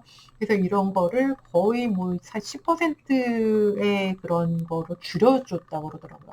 그래서 슈로딩거라는 이 회사의 주가를 보면은 이제 최근에 이제 코로나가 발생을 하면서, 이것도 한번 보여드릴까요, 여러분? 사실은 교수님이 항상 헬스케어 관련된 이런 얘기를 하면서 교수님이 생각을 했을 때 마치 그런 거죠. 1997년에 교수님이 구글이랑 아마존을 놓쳐서 아쉽다 이렇게 말씀을 드리잖아요. 말씀을 드리는데 여러분은 예전에는 교수님한테 이런 거를 설명을 해주는 사람이 없었거든요. 근데 여러분들은 실버 산업학과의 여러 수업을 통해서 그럼 미래에는 적어도 20년 후의 2050년이 됐을 때 정도면은 적어도 지금부터 한 30년 후면은 여러분이 교수님 나이가 교수님보다 조금 어린 나이인가요? 아무튼 이제 사회에서 중추적인 역할을 맡고 있고 가장으로서 엄마로서 살아가는 그 시점이 되면은 세상은 굉장히 많이 바뀌어 있을 거라는 거죠. 네. 근데 만약에 여러분이 지금 아르바이트를 해서 그래 한번 교수님이 못하셨던 걸 우리가 한번 해보자, 그래서 그냥 이렇게 투자를, 정말 여러분이 돈이 어디 있어요, 그죠?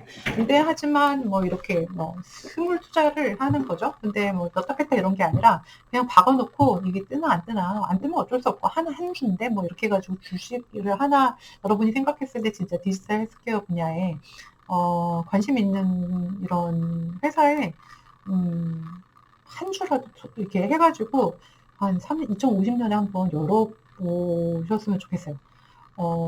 되게 재밌을 것 같아요. 1년이 지나고 이게 30년이 지났을 때 고령화가 진행이 되면은 한번 잘 생각을 해봐야 되는 거죠. 고령화가 진행이 되면은 돈의 구조는 어떻게 될까? 어디에 돈을 쓰게 될까?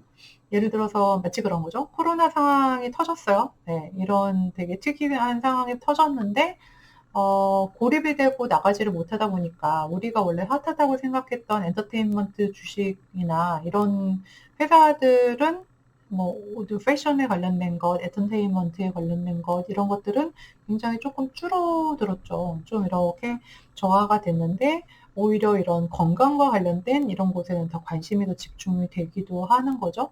근데 고령화가 진행이 되면은 우리는 로봇가 아니기 때문에 물론 그때의 지금 이제 이후에 말씀드린 유전체와 관련된 거, 유전자 변형과 관련된 유전자 치료와 관련된 것들이 나오면 또 어떤 세계가 펼쳐질는지는 아무도 알 수 없지만, 아무튼 고령이 된다는 거는 나이를 먹는다는 거고 기관이나 우리가 가지고 있던 것들을 계속해서 사용을 하다 보면은 결국은 사용하는 것들은 조금씩 기능이 떨어지고 그러다 보면은 외부적으로 어떤 도움이나 약물에 대한 도움이라든지 의료기기에 대한 도움이라든지 이런 것들이 있을 수밖에 없지 않을까? 그러면은 사람이 만약에 아프다 그러면은 내가 뭐 텔레비전 보는 거에 돈을 쓰겠어요? 아니면은 이런 나를 관리하고 통증을 줄여들 수 있는 이런 것들에 돈을 쓸까라고 생각을 해보면, 그죠.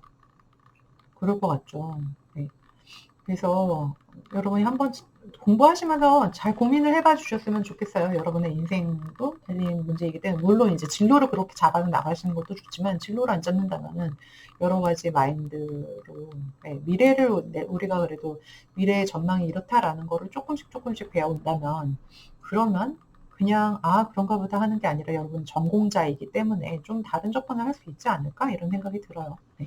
아무튼 슈로딩거 구글 벤처스가 발굴한 기업 중에 하나가 슈로딩거라는 회사고 제약 바이오 연구에 필요한 소프트웨어의 솔루션을 개발하는 회사이다 말씀드렸고요. 임파서블 푸드도 굉장히 유명하더라고요. 교수님도 몰랐다가 최근에 이제 이런 식물성 고기와 관련된 대체 육류 기업이다라는 거를 듣고 이제 교수님이 미국에서 거의 10년 동안을 공부를 했기 때문에 우리나라에서의 사망률의 1순위는 암에 의한 사망률이에요. 근데 미국에서는 1순위가 심혈관 질환이에요. 그러다 보니까 왜 그러냐? 미국 사람들은 굉장히 많은 육류를 소비를 하기도 하고 또한 이런 감자칩을 거의 뭐 매일같이 드시더라고요. 그러다 보니까 우리는 BMI 기준으로 25 이상을 비만이라고 얘기를 하는데 미국에서는 BMI 기준으로 30 이상을 비만이라고 하고 우리가 상상하는 것보다 더 크게 진짜 막 이런 비만들이 굉장히 많으세요. 몸무게로 따지면 막 120, 뭐 150, 막 이렇게 넘어가시는 분들이 진짜 많으세요. 근데 그게 환자애가 아니라 그냥 일상생활에서 오피스 저쪽에 가면은 그런 분이 근무하고 계시고, 그런 상태예요. 그러다 보니까 미국 같은 경우에도 이런 건강과 관련 되게 아이러니하죠. 미국 같은 경우에는 정말 다문화잖아요. 멕시카에서 온 친구들, 유럽에서 온 사람들, 아시아에서 온 사람들, 굉장히 다양한 문화에 사람들이 얽히고 설켜서 본인들이 원래 가지고 있던 이런 생활 습관을 접목을 시켜서 뭐 미국에서 생활을 하는데 마치 그런 거죠. 교수님이 연구년 동안 아이들을 데리고 갔을 때 교수님은 낮은 탁자 해가지고 카페트 깔아놓고 낮은 탁자에서 우리 마루에서 앉아서 하는 것처럼 거기서 이제 식사도 하고 거기서 애들 공부도 시키고 이랬거든요. 근데 그 컴플렉스 안에는 정말 다양한 스위스에서 온 친구, 뭐 중국에서 온 친구, 교수님처럼 이제 연구 교수로 온 친구들 중에 다양한 그런 똑같은 아파트 컴플렉스 안에 살아가는 방식은 저희는 김치 먹고 있고 중국에는 무슨 뭐 화거 먹고 있고 뭐 이런 스위스나 유럽이나 영국이나 뭐 핀란드에서 온 친구들은 되게 이상한 종류의 치즈 같은 거 먹고 있고 그러면서 살고 있더라고요. 그래서 이런 것들을 근데 멕시코에서 또 건너오는 많은 미국으로 오는 많은 이민자들도 역시 이제 비만이나 이런 시기의 패턴이 약간 이런 심혈관 질환과 관련된 이런 것들이 굉장히 많다 보니까 아마도 이런 육류의 소비를 줄여서 심혈관의 리스크를 줄여야 되겠다. 이런 거는 대중적인 이런 신세대들의 인식이 조금 더 강하게 작용을 했고, 그래서 미국 사람들 보면 샐러드 굉장히 많이 먹거든요. 근데 그럼에도 불구하고 단백질은 소비가 돼야 되는데, 그래서 요새 이제 코로나로 인해서 뜨는 것 중에 우리나라 김치, 우리나라 된장 막 이런 게 막 뜨고 있다. 우리나라 만두에 우리나라 비빔밥 왜냐면은 식물성 거의 식물성이고 그 뭐죠? 갈비나 불고기를 제외하고는 그런 육류를 사용하지 않음에도 불구하고 이렇게 맛있는 음식들이 있어요. 이렇게 접근을 하면서 아무튼 건강에 대한 시기가 굉장히 이런 주의를 받고 있고 그리고 그 중에 하나가 그러면은 고기를 식물성 고기로 만들어서 만들자. 조금 더 건강한 삶을 위해서, 조금 더 건강한 이런 성공적인 노화를 위해서 이런 개념, 이런 마인드가 많이 확장이 되면서 임파서블 푸드에서 이런 대체 육류 기업이라고 하죠. 예, 식물성 고기를 제조를 하는 이런 기업들이 막 또 활성화가 되고 있다고 해요. 네, 그래서 구글이 투자한 아까 말씀드렸던 지읒라인 교수님이 유튜브에서 퍼왔는데 한번 요거 영상 한번 보시고 계속 진행을 하겠습니다.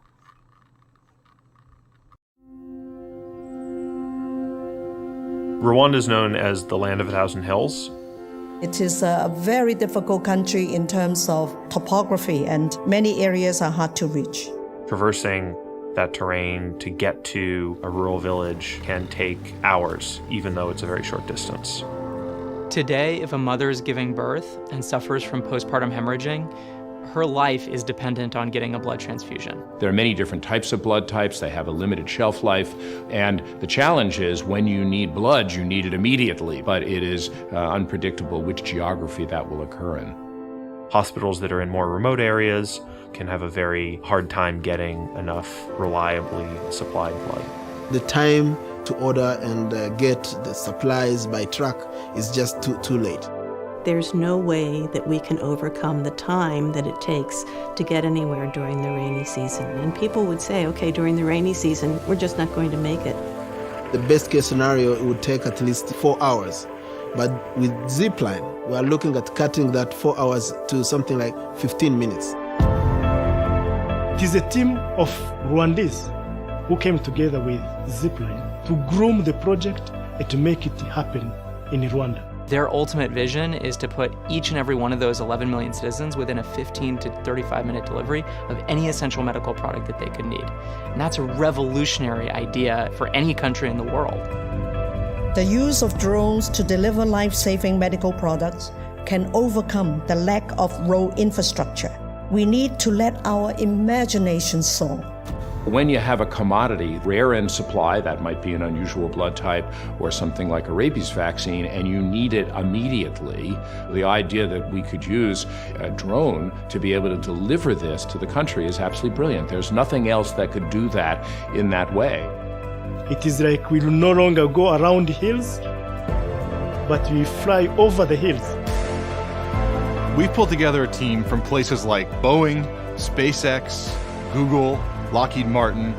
And it's an honor for Zipline to partner with the government of Rwanda. We place a hub next to an existing medical warehouse, and it instantly enables that warehouse to make hundreds of deliveries per day to any location within range.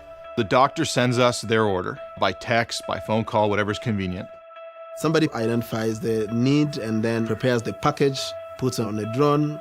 Then we take that vehicle and we put it through pre-flight tests. It's launched, it flies automatically out to the clinic. The path has been already calculated, it's in the computer. And then they'll receive a text message saying, Zip is 2 minutes away, please walk outside. It drops the packet, somebody goes and collects it. It turns around, it flies home, and then we get it ready for the next delivery. Our service not only makes it possible, but also affordable for countries to deliver reliable access to essential medicines for all of their citizens. What we are looking forward to see here is saving lives. This isn't a small step forward. This is a transformational change to how we provide medical care to people across the world.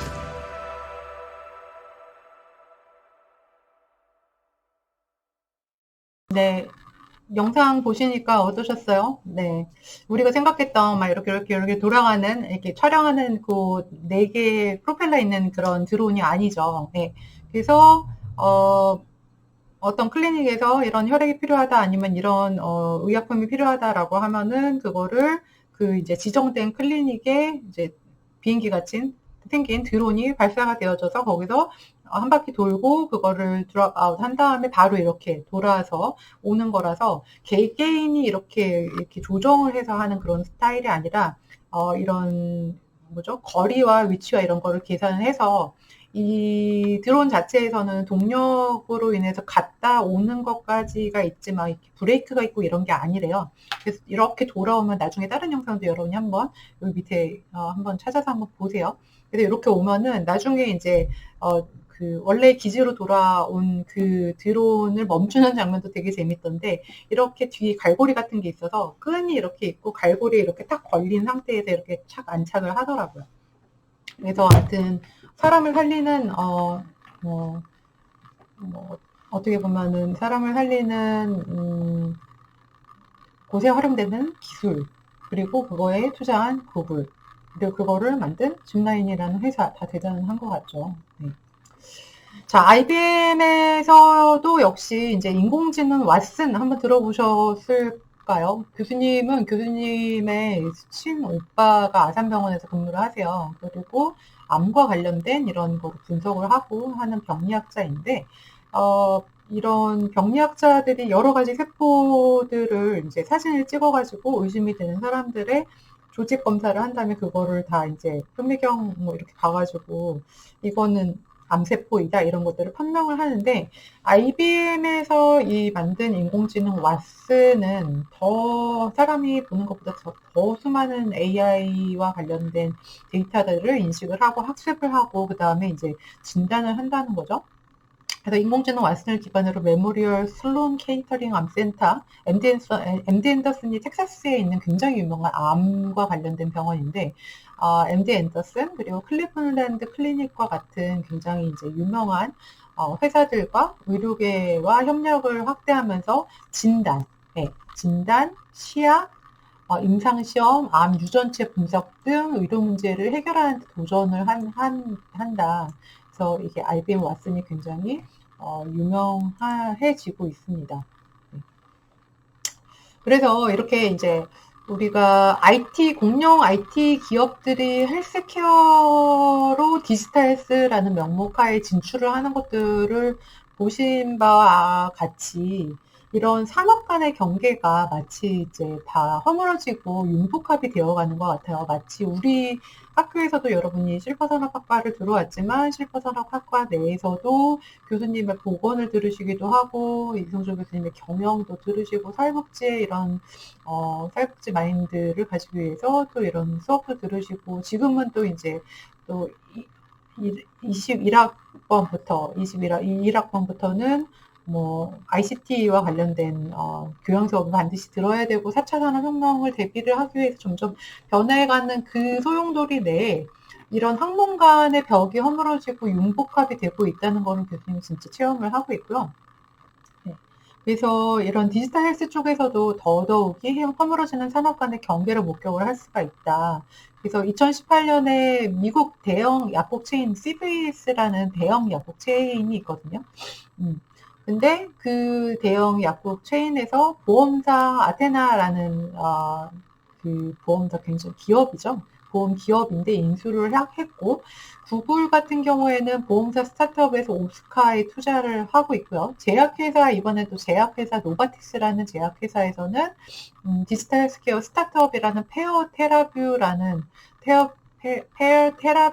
테라퓨틱스 네, 이거를 그 책에서 한글로 적어놓으니까 교수님 그게 더 힘들더라고요. 아무튼 페어 테라퓨틱스랑 함께 디지털 치료제의 상용화를 위해서 이제 그 노력을 하고 있다. 그래서 디지털 치료제까지 교수님이 커버를 할 수 있는 시간이 될런지는 모르겠는데 아무튼 노바티스 제약회사에서 디지털 치료제와 관련된 곳에 또 관심을 가지고 투자와 이제 합병을 진행을 하고 있다. 디지털 치료제는 간단하게 뭐냐면은 우리가 예를 들어서 테라피다 그러면은 거의 이제 약물을 복용하고 아니면은 뭐 운동을 하고 생활 습관을 이제 변경을 하고 이런 것들을 우리는 치료라고 알고 있잖아요. 근데 테라퓨틱 이런 페어 테라퓨틱 같은 디지털 치료제를 진행하는 곳에서는 예를 들어서 ADHD의 환자들을 대상으로 이런 인터넷이 아니라 스마트폰의 애플리케이션을 활용해서 그거로 애플리케이션을 활용한 치료를 하는 거예요. 그래서 이게 정식적으로 FDA의 디지털 테라피라고 승인을 받은 거는 지금까지 2건에서 3건 정도 되는 걸로 교수님이 알고 있고요. 그래서 이런 제약회사에서 알고 있는 이런 약물을 통한 메디케이션은 이런 약물을 통해서가 아니라 이런 디지털 테라퓨틱 회사에 관심을 가지고 이런 합병을 진행을 하고 인수를 하고 이런 모습들을 봤을 때도 역시 허물어지는 산업 간 경계 이런 것들을 목격을 할 수 있고요. 아마존의 경우에는 JP모건, 버크셔 해서웨이랑 헬스케어 회사인 헤이븐을 공동 설립을 했어요. 아마존은 IT 기업이죠. JP모건은 금융사죠. 버크셔 해서웨이도 사실은 금융회사에 가깝죠. 네, 이런 곳과 함께 헬스케어 회사인 헤이븐이라는 곳을 공동 설립을 했고, 또 의약품 배송 스타트업인 필팩을 인수를 했어요. 아마존에서. 그래서 아마존에서도 교수님이 나중에 리뷰를 할 건데, 아마존의 내에서의 헬스케어와 관련된 여러 가지 플랫폼도 있고, 이런 필팩과 관련된 것도 있고, 굉장히 점점 이렇게 영역을 확장을 하고 넓어지고 있는 것들이 보입니다. 우버 들어보셨죠? 우버가 혹시라도 여러분이 그 해외 여행을 다녀오신 분들은 얼마나 사용하기에 편리한 이런 공공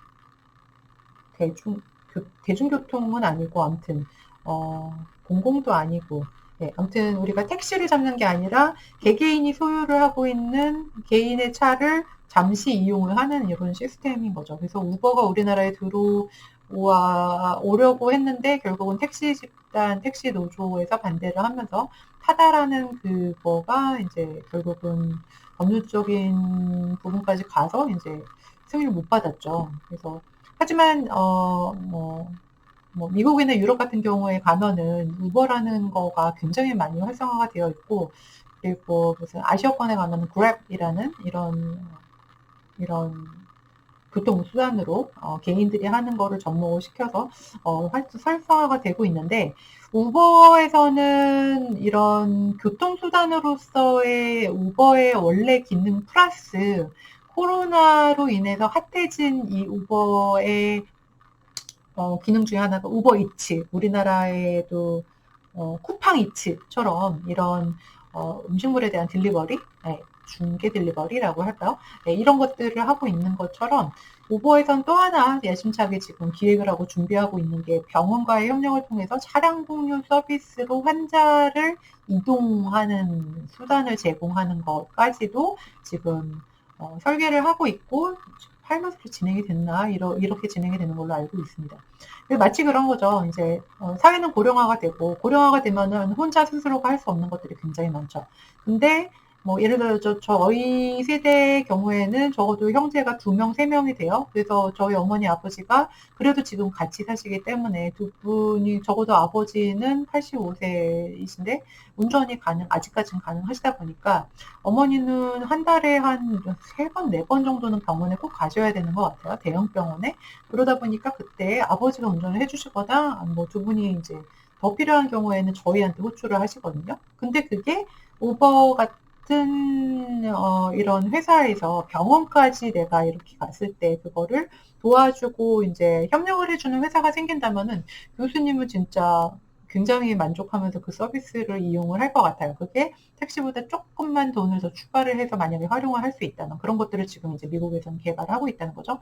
미국에서는 왜냐면은 미국에서는 이제 자식들을 길러놓고 자식들이 10대를 지나가가지고 대학에 가면은 다 이제 뿔뿔이 흩어지면서 진짜 부부만 남거든요. 아무튼 세계는 변하고 있고, 네. 우버에서도 차량 공유 서비스로 병원과 협력을 해서 환자 이송 서비스까지 생각을 하고 있다. 네. 그러면 지금 관점에서 이제 우리가 생각을 해봐야 되는 거죠. 왜 공룡 IT 기업들이 헬스케어를 진출을 하는 걸까? Why이라는 거죠. 기업들이 그 어떤 방면으로 시장으로 진출한다는 거는 그곳에 돈이 되는 거가 있기 때문에 진출을 하는 거지. 무슨 사회봉사의 마인드에서 사회공헌사업의 마인드에서 이렇게 진출하는 거는 굉장히 미세하게 작을 거예요. 있긴 있겠지만 굉장히 작을 거예요.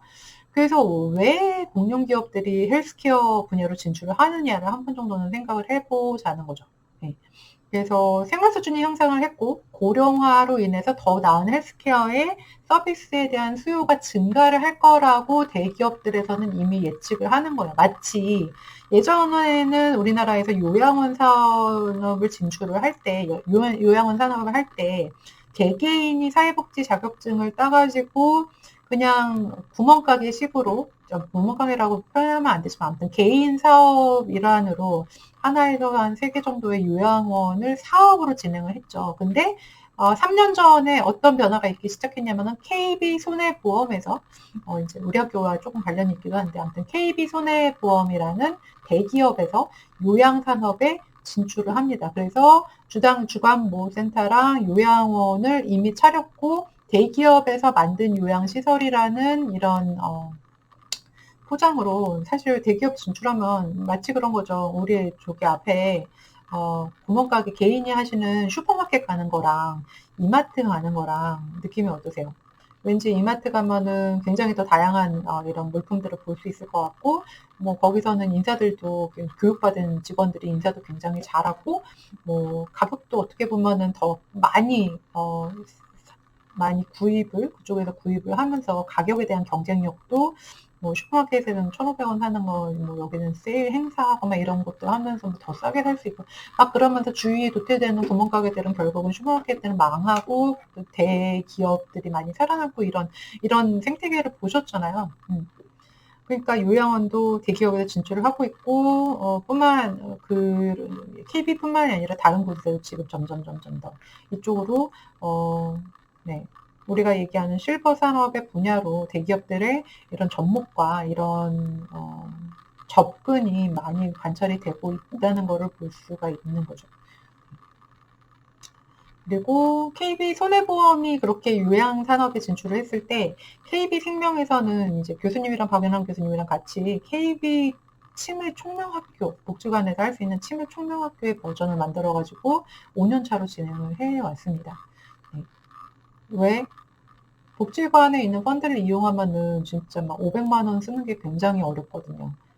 근데 KB에서는 몇 억을 가지고 지원을 해준대. 우리 입장에서는 어르신들이 건강하게 사시기에 보탬이 되는 방법을 찾는데 금전적인 지원이 더 이제 확실하게 있고 이런 인력에 대한 지원도 있고 이러면은 아무래도 네. 아무튼 사람들의 생활 수준이 향상을 했고 고령화가 진행이 되면서 아까 교수님이 말씀을 드렸던 교수님의 베이비붐 1, 2세대의 어머니 아버지가 지금 이제 지금 고령자의 그 범주에 해당이 된다면 우버를 사용했던 교수님의 세대와 베이비붐 1세대들은 그런 서비스가 나오면 당연히 그 서비스를 이용할 수밖에 없죠. 생활 수준이 향상됐고 애플리케이션을 이용할 수 있는 이런 능력이 있고 그래서 아마도 대기업들이 진출을 하고 있다 이렇게 보시면 될 것 같고요. 그리고 IT 기술력과 헬스케어가 접목됐을 때 시너지를 발휘할 수 있는 부분이 굉장히 많다. 이거는 동의하시죠? 네, 아까 말씀드린 대로.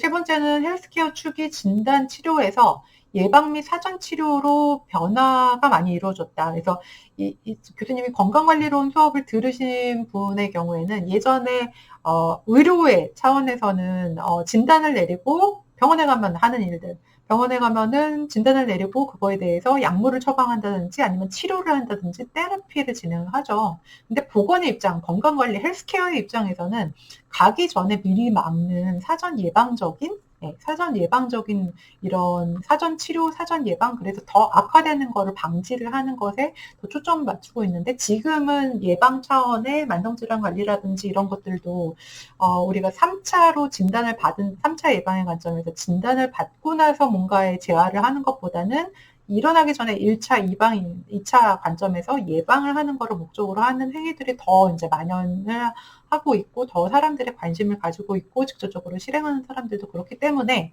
IT 기업들이 진출을 하는 게 아닐까 이렇게 조금 더 진단 치료하면 조금 어렵지만 예방, 사전 이런 뭔가의 변화 이런 것들은 IT 기업이 진출하기에 좀 네, 진출할 수 있다라고 느끼기에 조금 더 가벼운 이런 거로 약간 흐름이 변화한 게 아닐까. 세 번째는 헬스케어 쪽이 그죠. 여기까지 했고, 네. 그래서 유전자 분석, 생체 검사, 의료, AI 알고리즘 기반의 치료조 관련 분야에서 밀접한 연관이 있다. 이렇게 말씀을 드렸습니다. 들어보시면 또 고개가 끄덕끄덕해지죠. 네네.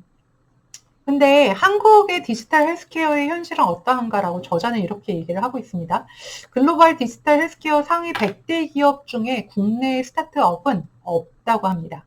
그러니까 전 세계의 유명한 디지털 헬스케어의 상위 100대 기업을 쫙 나열을 해보면은 그 중에 우리나라의 스타트업이 간 회사는 없다고 합니다.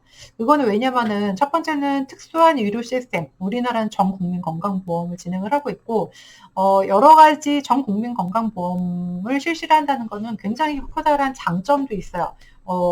말씀드린 대로 우리가 만약에 뭐 병원을 간다, 감기 기운이 있어, 약간 콧물이 나는데 나는 치료를 받았으면 좋겠어. 그러면은 여러분이 저쪽 강북에 사시건, 인천에 사시건, 제주도에 사시건, 그냥 강남대 앞에 있는 내과에 여러분이 들르셔가지고 치료와 진단과 치료를 받으시면 되죠.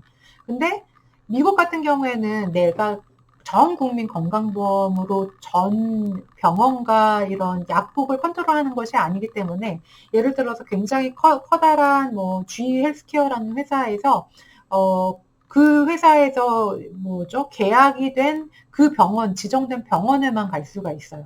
그러다 보니까 이런 특수한 국가가 관리하는 의료 시스템 차원에서 뭔가를 진행을 하는 게 굉장히 규제도 심하고 굉장히 더뎌요. 굉장히 느릿느릿 진행이 되는 부분이 없지 않아 있기는 해요. 그래서 뭐 예를 들어서 건강보험료를 뭐 200원도 상향 조정을 한다라고 해도 정말 많은 회의와 이런 것들을 공청회와 플러스 감사와 뭐 정말 몇 개월의 작업을 거쳐서 이루어지고요. 그래서 좀 장단점이 있는 것 같아요. 그래서 규제도 많고 의료법에 이런 접촉이 되는 것들, 의료법이 일단은 다른 나라보다는 의료법이 굉장히 강하게 되고 있어서 마치 막 그런 얘기 들어보셨을 텐데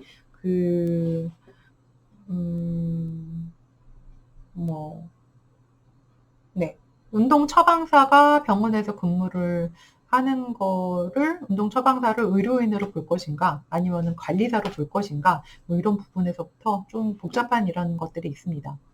그리고 전국민 건강보험을 실시를 하다 보니까 수가가 낮아요. 수가라고 하면은 어떤 행위에 대해서 행위별로 이거는 얼마라고 건강보험공단에서는 그거를 협상을 하거든요. 예를 들어서 여러분이 감기라 하면은 우리가 이제 조금 전문적인 얘기로는 상기도 간염이라고 하는데 기도의 위쪽 부분에 간염으로 인해서 염증 반응에 의해서 뭐 콧물이 나오고 열이 나고 머리가 아프고 이런 상기도 간염이라는 그 행위가 일어났을 때 의원에서는 3,500원이야.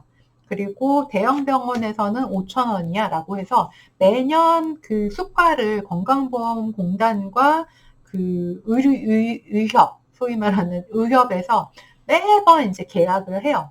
수가를 조정을 해요. 근데 전 국민을 커버를 하다 보니 전 국민을 커버를 하기도 하고 그리고 건강보험공단이 전국의 전 국민을 대표하다 보니까 이런 수가를 낮춰줘. 뭐 예를 들어서 뭐 이런 머리가 아파서 뭐 병원에 갔어. 그러면 두통약을 처방을 할 때 이거 수가를 몇백 원까지 낮춰줘. 이런 것들을 계약을 하는 거가 파이가 전 국민이기 때문에 건강보험공단에서 그거를 낮게 조정을 할 수 있어요. 그래야지 전 국민이 사용하는 의료비가 지출이 적어질 테니까. 그러다 보니까 저수가인 이 체계가 어떻게 보면은 그 사업을 진출해봤자 돈도 안 돼. 어차피 의료법에 막혀 있어서 돈도 안 돼. 이렇게 생각이 되기도 하는 거죠. 한국의 디지털 헬스케어의 현실로 봤을 때는. 근데 마치 그런 거죠. 미국에서 만약에 우리나라에서 예전에 교수님이 건강관리론 수업에 얘기를 했었지만 여러분이 건강관리 수업을 들으시지 않은 분들의 경우에는 교수님이 미국에서도 응급실을 가봤고 한국에서도 응급실을 가봤거든요. 그 코로나 사태 이후에 코로나를 진료를 받기 위해 사용된 이런 지출된 비용에 대한 분석 이런 거 아마 들어보셨을 것 같은데 우리나라에서는 무료로 다 지원이 됐지만 미국에서는 입원하고 치료를 받는 과정에서 8천만 원이 청구가 됐다 막 이런 얘기 들어보셨잖아요. 교수님이 직접적으로 체험한 거는 교수님의 한국에서는 이제 아이가 넘어져가지고 찢어져가지고 여기 피가 나가지고 꼬매는 것 때문에 새벽 3시에 응급실을 찾아가서 처치를 받고 나오는데 3만 원을 소요를 했거든요. 미국에서는 교수님이 갑자기 이제 가슴에 약간 협심증의 흉통처럼 쥐어짜는 것 같은 이런 통증이 있어서 응급실을 찾아갔고 응급실에서 대략 한 5시간 정도 안정 관련된 피를 마시고 혈관 확장에 관련된 피를 먹고 그러고 나서 입원도 안 하고 그냥 집으로 돌아왔는데 그 당시에 200만 원인가가 청구가 됐어요. 네. 그렇다는 거죠. 네. 그래서 완전 이게 수가가 다르다는 거. 그러면은 미국에서는 아까 말씀드린 대로 만약에 우버 병원으로 데려다 주는 그런 우버가 진행을 한다 그러면 이게 돈이 되는 사업이 되는 거죠. 근데 우리나라에서는 딱 맞고 있어. 의료법이 딱 맞고 있고 마치 뭐 우리나라에서 우버가 안 되고 타다가 결국은 진행이 안 되면서 타다가 우리가 호출하기 굉장히 좋고 그렇게 비싸지도 않고 막 이랬던 서비스임에도 불구하고 이런 택시의 노조와 부딪히면서 생존권을 위협을 한다 이렇게 해가지고 결국은 이제 우버가 못 들어오는 그렇게 됐잖아요. 그래서 이런 것들의 환경적인 문제, 수가에 관한 문제 이런 것들이 좀 얽혀 있어서 디지털 헬스케어가 아직까지는 그렇게 발전하지 못한 결과를 낳고 있다라고 하는 거고 작은 시장의 크기, 우리나라가 굉장히 대단한 나라인 것 같아요. 우리나라를 이렇게 보시면 우리나라의 남한과 북한이 이렇게 있잖아요. 그거를 똑 띄어가지고 미국에 있는 미국의 50개 주 중에 요번에 한파 때문에 굉장히 고생을 했다는 텍사스 주의 사이즈를 비교해 보면 우리나라의 전체를 다 이렇게 오려서 톡 떨어뜨리면 퐁당 떨어질 정도로 굉장히 작은 나라가 우리나라입니다. 시장의 크기를 봤을 때도. 네. 그런 게 50개가 있는 게 미국이라는 나라고요. 네. 그래서 작은 시장의 크기 때문에도 디지털 헬스케어가 아직까지는 발전을 하는 거가 좀 제한이 있지 않느냐. 그리고 높은 의료 접근성. 이런 디지털 헬스케어를 하려면은 뭐 이렇게 병원하는 것도 힘들어야 되고 뭐 처방 받는 것도 굉장히 힘들어야 되고 실제로 교수님이 미국에서 있으면서 학생 신분에 있을 때 개인적인 보험을 한 달에 한 25만 원인가 학생 보험을 25만 원인가 30만 원을 계속해서 매달 냈음에도 불구하고 감기 증상이 있어서 감기 증상이 아니라 배가 아파가지고 그거를 진단을 받기 위해서 예약을 하는데 3주 후에 오라고 그러더라고요. 그것도 교수님이 가지고 있는 보험사에서 계약이 된 병원에 이제 전화를 해가지고 물어봤을 때 3주 후에 오라고 그러더라고요. 그래서 그때의 느낌은 3주 동안 기다리다가 그냥 아프면 죽는 거야? 이렇게 싶더라고요. 그러면 그쪽에서 얘기하는 거는 뭐 그렇게 막 너무 막 acute disease라고 그러는데 뭔가 통증이 심해가지고 빨리 처치를 해야 되는 거면은 그냥 응급실로 가라. 아까 응급실 말씀드렸지. 몇천 불이 나오는데 어떡해요. 네. 그러니까 한국에서 이민 가신 이민자들은 이런 보험료가 굉장히 비싸고 접근성이 굉장히 떨어지기 때문에 보험을 들지를 않는다고 그런 경우도 많고 그러다 보니까 우리나라에서는 뭐 이런 타이레놀이니 펜자린이 이런 것들을 사용하는 빈도가 굉장히 작잖아요. 근데 코스코 가보시면 타이레놀 막 이렇게 미국에 있는 코스코에서는 막 배갈든 거 팔고 이러는데 그런 것들이 어떻게 보면은 이런 의료 시스템의 차이로 거기는 그렇게 해가지고 그냥 이번에도 그 얘기 하잖아요. 코로나 때문에 이런 증상이 있는데 이렇게 진단을 받으러 갈까 검사 받으러 갈까 일단은 타이레놀 먹고 버텨봐. 그러면 이제 그렇다는 얘기예요. 네, 그래서 아무튼 의료의 접근성이 우리나라는 굉장히 우리는 아프면 그냥 병원 가죠. 고민도 하지 않고 그냥 연락하는데 병원 가볼까? 뭐 아이가 뭐 코가 막히고 뭐 했는데 그러면 병원 갔다 올래? 이렇게 하는 것처럼 의료의 접근성이 굉장히 높아요. 그러다 보니까 디지털 헬스케어로 인한 이런 뭐 소위 말하는 베네핏 이점이 미국에서처럼 그렇게 부각이 되지 않을 수도 있다? 뭐라는 이런 현실적인 것들이 있고, 여기 이제 예시를 적어놨는데 글로벌로 성공한 사례가 한국에서 불법인 예시를 한번 적어보면은, 예를 들어서 아마존에서 인수한 뭐예요? 약품 배송하는 서비스 있잖아요. 막 그럴 수 있잖아요. 여러분은 뭐 약국 앞에 나가가지고 사시면 되지만, 어르신들 같은 경우에는 활동이 굉장히 부담스러우시고, 뭐, 집 안에서만 왔다 갔다 하시는 것조차도 너무 이제 힘든 그런 케이스들이 많은데, 그런 곳에서 아마존에서 신청을 해가지고 내가 매일매일 먹는 고혈압 약이 다 떨어졌을 때 배송을 하면은 너무 좋을 것 같잖아요. 근데 아마존에서 인수한 필백이 우리나라에서는 불법이에요. 왜? 의약품을 배달해 주는 거는 우리나라에서 불법이기 때문에. 네. 나중에 나오겠지만 원격 의료를 진행을 하고 있는 텔레닥이고 아멜이라는 회사가 있습니다. 이거는 뭐냐면은 예를 들어서 내가 아파요. 근데 밖에 이렇게 코로나 상황에서 밖에 나가는 거가 병원의 의사랑 이렇게 얘기를 조금 해보고 싶은데 나가는 게 너무 무서우니까, 미국 같은 경우에는 텔레닥이라는 그 회사에서 원격으로 집에 있으면서 이제 핸드폰으로 의사가 이제 상담을 해주는 거죠. 나 지금 병원 이렇고 열이 조금 올라가는데 머리가 깨질 것 같이 아프고 눈이 약간 찜찜한 것 같은데 이거나 큰 거야? 한번 이게 물어보고 싶은, 그게 결국은 이제 컨설팅을 받는 거잖아요. 근데 이런 것들이 미국에서는 굉장히 점점 그 수요가 증가를 하고 있다고 해요. 왜냐면은 병원에 가는 거가 너무 복잡하고 비용 효과는 떨어지기 때문에 텔레닥이나 아멜이라는 이런 원격 의료를 하는 회사들이 점점 증가를 하고 있고, 주가도 더불어서 막 올라가고 있는 그런 상태라고 하더라고요. 근데 보니까 이것도 우리나라에서는 불법이에요. 그래서 코로나 시기에 저쪽 무슨 도서상관 지역에 있는 사람들을 대상으로는 굉장히 한시적으로 그거를 풀어놓긴 했다는데, 전 국민을 대상으로는 이거는 불법인 거예요. 우버의 환자 이동 수단 제공 불법이에요. 우리나라에서는. 네. 왜? 차량 공유 서비스로 환자를 유인할 수도 있기 때문에. 그리고 23rd and me라는 유전 정보 분석. 그래서 우리 안젤리나 졸리 얘기를 했잖아요.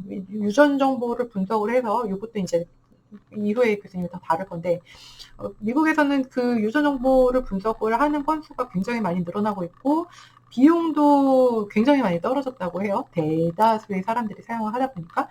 그래서 내가 유전 정보를 내가 파악을 해서 이런 리스크 팩터가 내가 있다 하면은 그거를 이제 사전에 예방적으로 대처를 할 수 있는 이런 시도들이 우리나라에서는 불법이에요.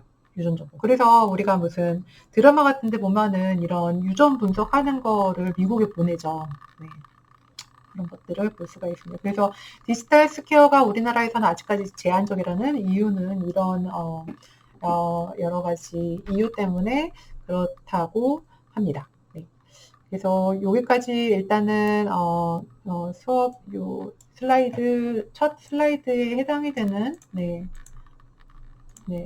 정의와 영역과 이런 환경에 대해서는 여기까지 마무리를 하고 다음 주제로 넘어가 보겠습니다.